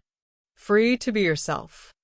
3 weeks after the graduation dinner, I received a call that brought the situation full circle in a way I hadn't expected. It was Amanda Morrison, Richard's soon-to-be ex-wife, asking if she could meet with me privately. We met at a small restaurant in Cambridge, far from the Boston social circles where Amanda was probably persona non grata by now. She looked older than she had at the dinner, her perfectly styled appearance replaced by something more natural, but also more fragile. "Catherine," she said as we settled into a quiet corner booth, "I owe you an apology. Several apologies, actually." "You don't owe me anything, Amanda." "Yes, I do. I knew. Not all of it, but I knew enough to understand that Richard's relationship with Ethan wasn't what he presented it to be." She paused, clearly struggling with the admission.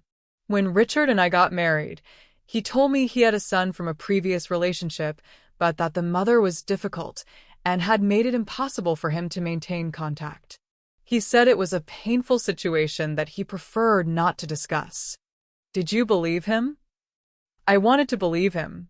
It was easier than asking uncomfortable questions about why a successful attorney would allow himself to be completely cut off from his child for 18 years. Amanda twisted her wedding ring, which she was still wearing, I noticed, and continued. "When Ethan came back into our lives, I was happy for Richard. He seemed genuinely excited about building a relationship with his son, and Ethan was everything you'd want in a stepson. intelligent, accomplished, respectful. But, but sometimes I would catch Richard coaching him, not about school or career advice, but about perspective, about how to view his childhood, his relationship with you, his own memories. She looked directly at me for the first time since we'd sat down. Richard would tell him things like, "You have to understand, your mother was very young and overwhelmed when you were growing up. She probably made a lot of decisions based on emotion rather than logic."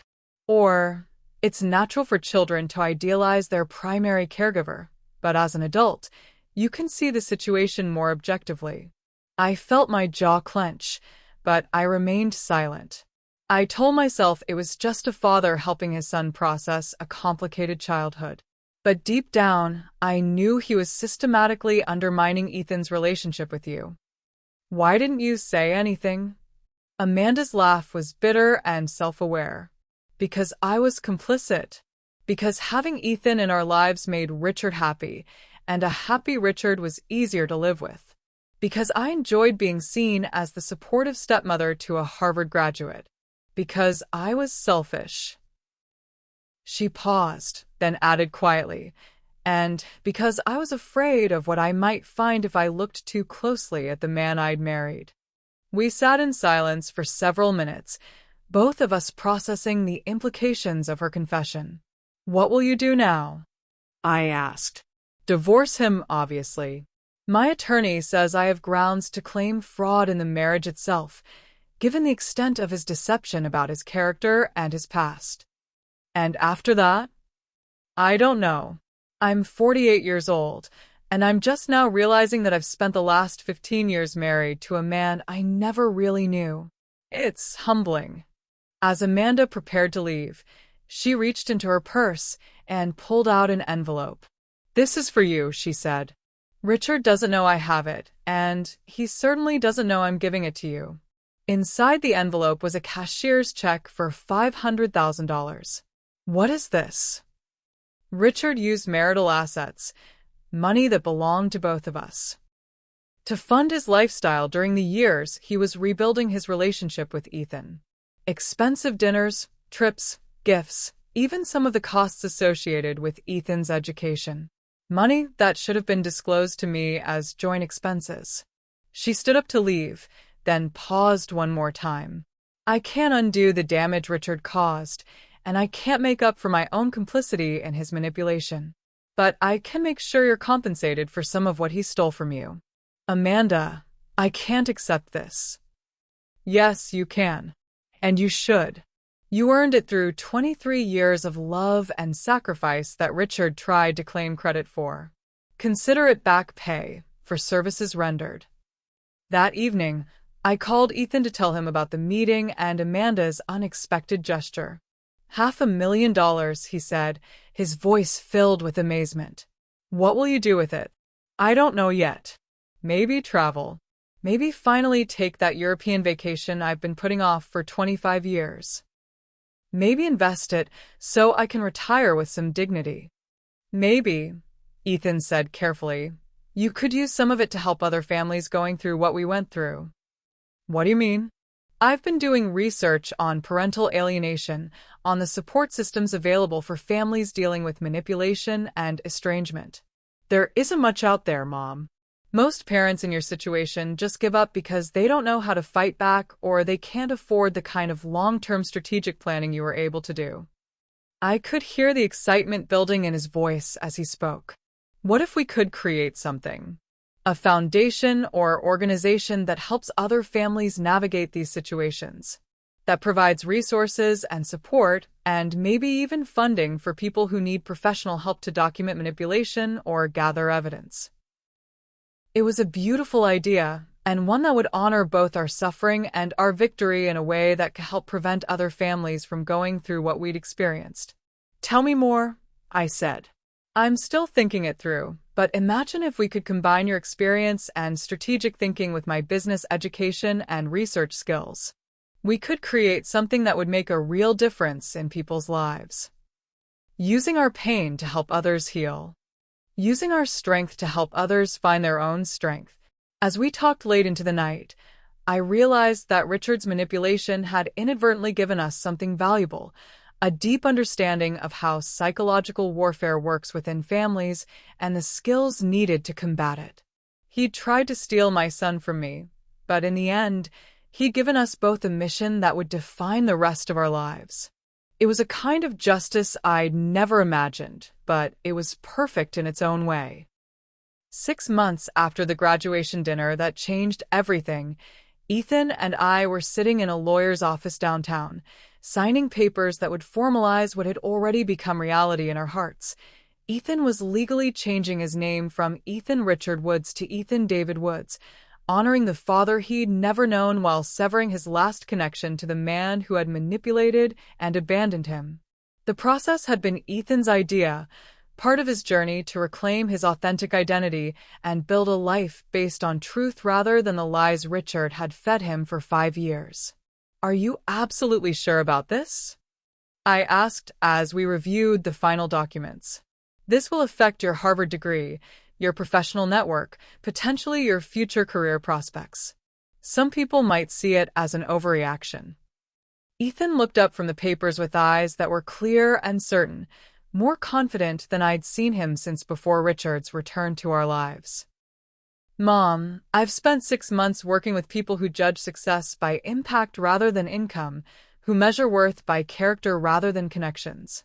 I'm more sure of this decision than I've been of anything in my life." His work with Community Building Partners, a nonprofit that provided microfinance loans and business education to underserved communities, had been transformative for him. Instead of using his Harvard MBA to make wealthy investors wealthier, he was helping immigrant families start small businesses, providing financial literacy education to single mothers, and building something that honored both his education and the values I'd tried to instill in him. "Besides," he continued with a smile that reminded me powerfully of the idealistic boy he'd once been, "I want my children to know they're descended from Catherine Woods and David Chin, not from Richard Morrison. Those are the legacies worth inheriting." The mention of future children caught me off guard, sending a flutter of joy and anticipation through my chest. "Children?" I asked with a raised eyebrow and a teasing smile. Ethan's cheeks flushed slightly, and he looked down at the papers with suddenly intense concentration. "Well, hypothetical children. Someday. Maybe. If I'm lucky enough to find someone who shares my values and wants to build something meaningful together." "Ethan David Woods," I said, using his full name the way I had when he was a child, and I suspected he was hiding something from me. "Is there something you're not telling me?" "There might be someone," he admitted, his voice taking on the shy, excited tone I remembered from his teenage years when he'd had crushes on classmates. "Her name is Sophia Martinez. She's a social worker I met through my work at Community Building Partners." "Tell me about her." "She's amazing, Mom. She's smart without being condescending, passionate about her work without being preachy, and she has this way of seeing the best in people even when they can't see it themselves." Ethan's face lit up as he talked about Sophia, and I felt my heart expand with happiness for him. "She works with families who've been separated by immigration issues, helping parents and children reunite and rebuild their relationships after years of forced separation. She's seen what manipulation and trauma can do to family bonds, so she understands what we went through better than most people would." "She sounds wonderful. I'd like to meet her." "I was hoping you'd say that. Are you free for dinner Saturday evening? I thought I could cook for both of you at my apartment." I laughed, remembering the many culinary disasters that had resulted from Ethan's attempts at cooking during his teenage years. "Should I bring takeout menus as backup?"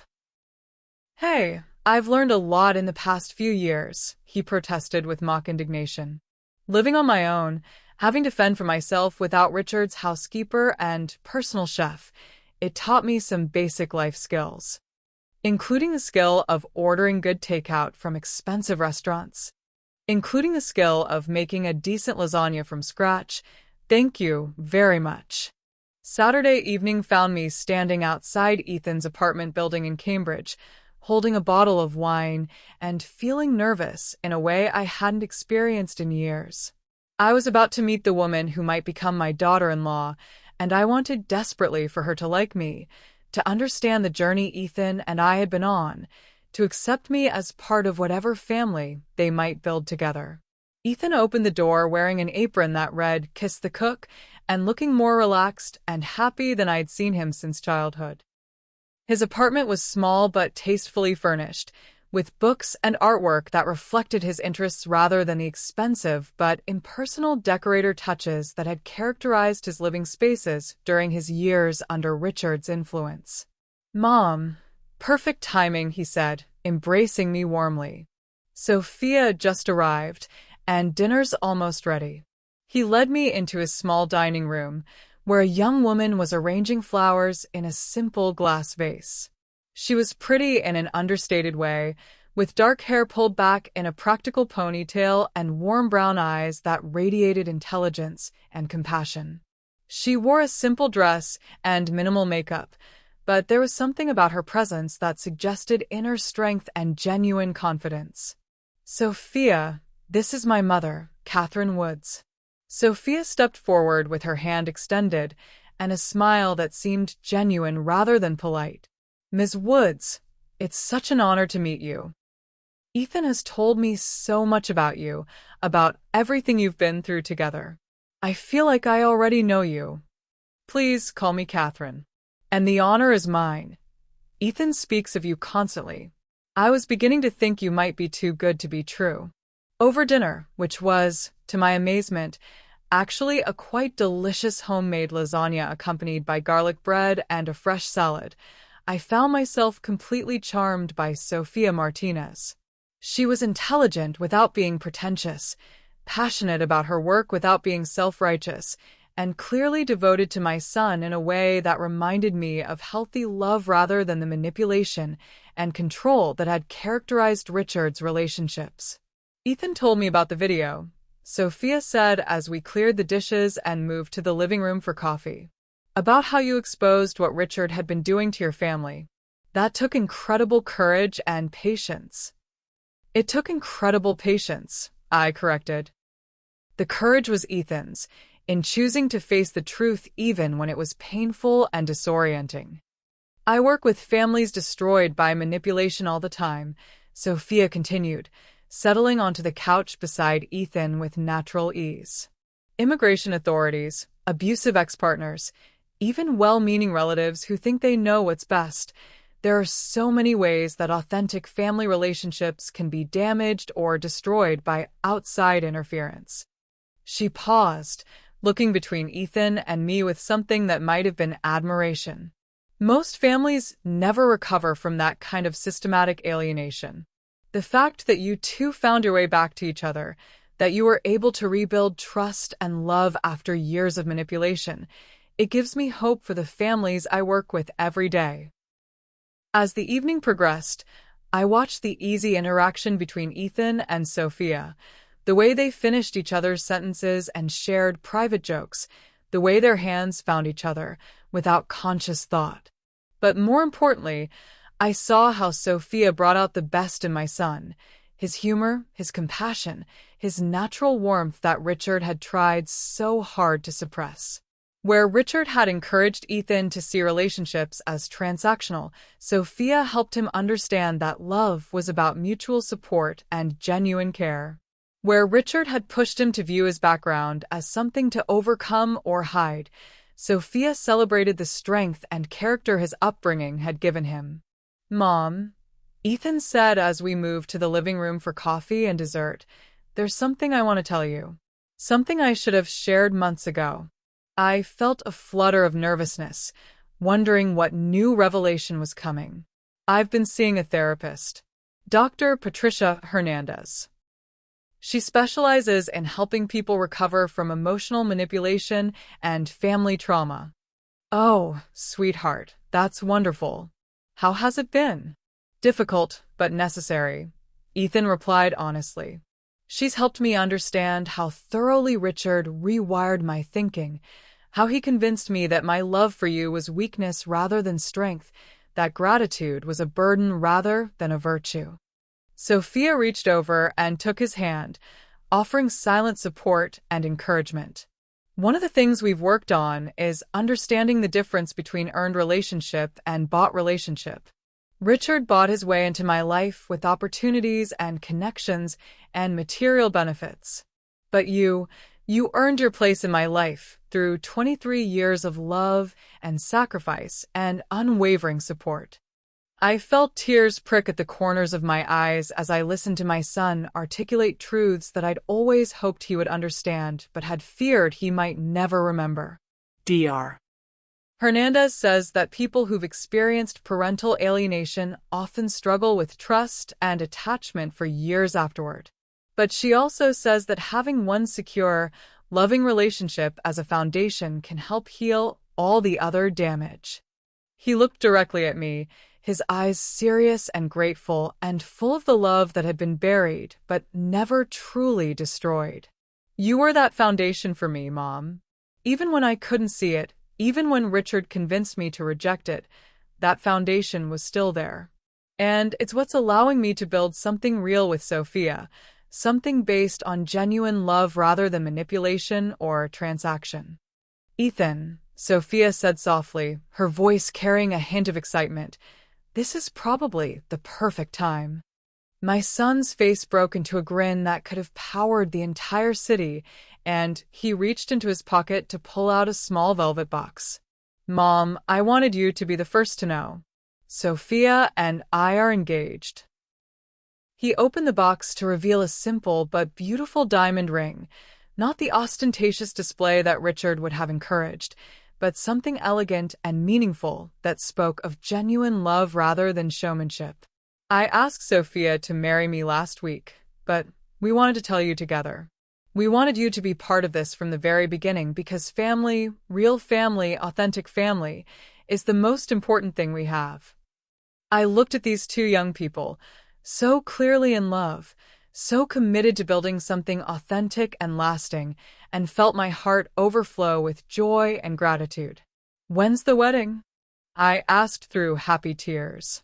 Next spring, Sophia said, her face glowing with excitement. We want a small ceremony, just family and close friends. We want it to be about love and commitment and the people who matter most to us, not about spectacle or social status.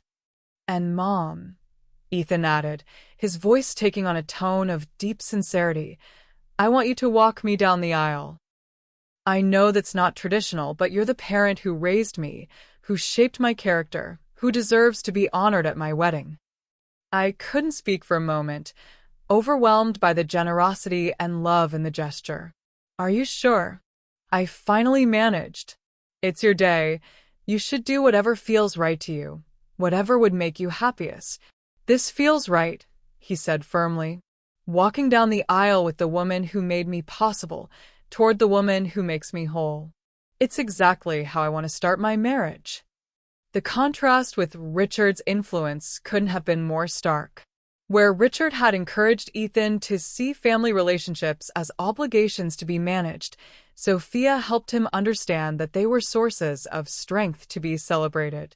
Where Richard had pushed him to distance himself from his past, Sophia inspired him to honor the experiences that had shaped his character. As we sat together planning their wedding, discussing guest lists and venues and flowers, I felt something I hadn't experienced in years. Complete, uncomplicated happiness. My son was home, really home, not just physically but emotionally and spiritually. He'd found a partner who valued the same things I'd tried to teach him, and I was being included in their joy rather than hidden from it. There's one more thing, Ethan said as the evening wound down and Sophia excused herself to call her own parents with the engagement news. Sophia and I have been talking about the future, about the kind of life we want to build together after we're married. What kind of life is that? We want to expand the work we're both doing with vulnerable families. Maybe start our own organization focused specifically on helping families heal from manipulation and alienation. Sophia's clinical experience with trauma recovery combined with my business background and our personal experience with family manipulation, we think we could really make a difference. Using your Harvard MBA to help families rather than corporations. Using everything I've learned from Harvard, from Richard's manipulation, from your example of resilience and strategic thinking, to prevent other families from going through what we went through.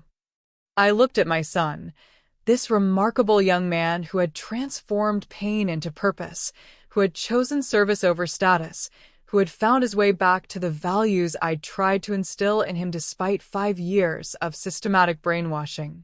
I think that sounds perfect, I said. And I think your real father, David Chun, would be incredibly proud of the man you've become. I hope so, Ethan said quietly. I try to live up to both his memory and your example every single day. As I drove home that night, I reflected on the journey that had brought us to this moment.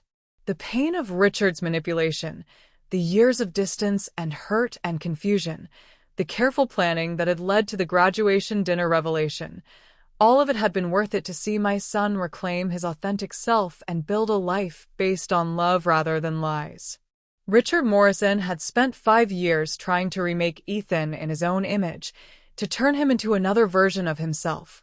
Calculating, status-obsessed, willing to discard inconvenient relationships in pursuit of success and social advancement. But in the end, character had triumphed over manipulation, love had conquered lies, and the boy I'd raised had found his way back to being the man I'd always known he could become. Tomorrow, I would start planning my son's wedding. Not as an embarrassing obligation to be hidden in the back of the room, but as the honored parent walking him toward his future. It was the sweetest victory I could have imagined. The wedding took place on a perfect morning in May at the Boston Public Garden, surrounded by blooming tulips and the gentle sounds of the city waking up around us.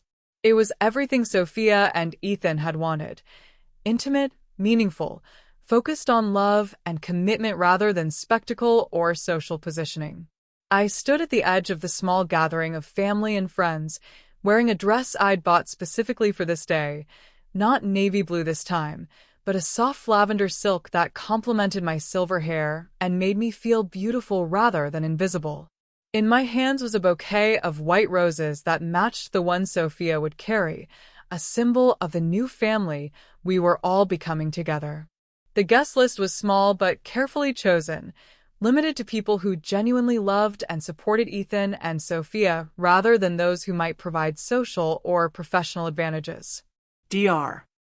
Martinez was there, having become a close friend to both Ethan and me over the past months as we continued our family healing work.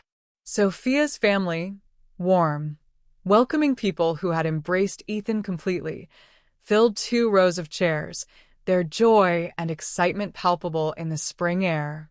Several colleagues from community building partners had come to celebrate, along with some of the families they'd helped through their nonprofit work. My friend Maria sat in the front row with tears of joy already streaming down her face, having watched our journey from despair to triumph with the kind of loyalty that only true friendship can provide. Conspicuously absent was anyone from Richard's world. The society connections, the legal establishment elite, the Boston social climbers who had been so important to Ethan during his years under Richard's influence. None of them were here. This wedding was about authentic relationships built on love and respect, not networking opportunities or social advancement. As the string quartet began playing Pachelbel's canon, I took Ethan's arm and felt a profound sense of completion wash over me. My son looked handsome in his simple gray suit, but more importantly, he looked happy, genuinely, deeply happy in a way that had nothing to do with external validation or material success. "Ready?" I asked softly. "I've been ready for this my whole life," he replied, his voice thick with emotion. "Ready to start a family with someone who loves me for who I really am, ready to honor the people who made this moment possible." We began walking slowly down the short aisle between the chairs, and I felt the eyes of everyone there following us with warmth and approval. This was how it should be. A mother honored for her role in shaping the man who was about to begin his own family, rather than hidden away as an embarrassment to be managed. Halfway down the aisle, Ethan stopped and turned to face me, then addressed the entire gathering in a voice that carried clearly through the quiet garden. "Before we go any further," he said, "I need to say something that should have been said years ago." The guests fell silent, sensing that this was an important moment. 29 years ago, my mother held me in her arms and promised that love would be enough to give me the life I deserved. She kept that promise through poverty and struggle and years of sacrifice that I didn't fully appreciate until recently.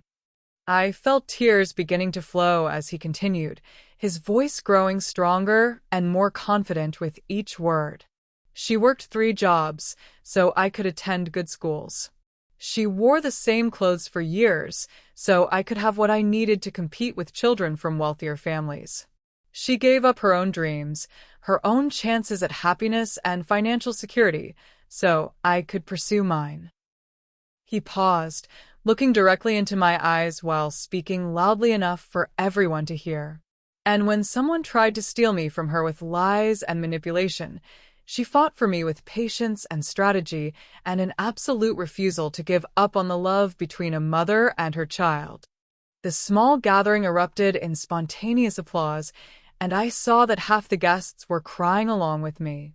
I am the man I am today because of her love, her strength, and her unwavering belief in who I could become, Ethan continued when the applause died down. Walking down this aisle with her isn't just tradition, it's the most important moment of my life, because it's my chance to publicly honor the woman who made everything else possible. He turned to address the audience one more time. My mother taught me that family isn't just about blood or genetics or legal documents. Family is about the people who fight for you when you can't fight for yourself, who believe in you when you don't believe in yourself, who love you enough to tell you the truth even when it's painful. He looked back. The words rang out across the garden, carrying 29 years of love and sacrifice and absolute certainty that my son had found his perfect partner. The reception was held at a charming restaurant nearby, decorated with local flowers and homemade touches that Sophia's family had created with love rather than hired professionals. It was nothing like the elaborate society events Richard would have insisted on, but it was perfect for the life Ethan and Sophia were building together, authentic, meaningful, focused on relationships rather than appearances. During the dinner, Ethan stood to give a toast that made everyone in the room reach for their tissues. "A year ago, I was lost," he began, his voice carrying easily through the intimate space. "I'd allowed someone to convince me that success meant abandoning the people who loved me, that advancement required leaving my values behind, that happiness came from external validation rather than internal peace." He looked at Sophia, then at me, his face glowing with love and gratitude. "Today, I'm surrounded by people who love me for who I really am, not for who I might become or what I might achieve. I'm married to a woman who makes me want to be the best version of myself, not a different version of myself. And I'm standing here with the full support and blessing of the mother who taught me that real strength comes from lifting others up, not from stepping on them to reach higher ground." He raised his glass to me, and his voice grew stronger with conviction. "To Catherine Woods, who proved that love is stronger than manipulation, truth is more powerful than lies, and family is worth fighting for no matter how long it takes or how difficult the battle becomes." The toast was echoed by everyone in the room, and I felt a warmth that went deeper than pride or satisfaction. This was vindication. Not just of my choices as a mother, but of my belief that authentic love would ultimately triumph over calculated manipulation. Later that evening, as the celebration wound down and guests began to leave, Sophia approached me with a small wrapped package. "Catherine, this is for you. From both of us, with all our love." I opened it to find a framed photograph from the wedding, the moment when Ethan and I were walking down the aisle together, both of us beaming with joy and pride. But what caught my attention was the inscription Sophia had written on the mat surrounding the photo. To Catherine Woods, who showed us that the strongest families are built on love, sacrifice, and an absolute refusal to give up on each other. Thank you for raising the man of my dreams and for welcoming me into your family with open arms. With love and gratitude, Sophia. Below that, Ethan had added his own message in his familiar handwriting.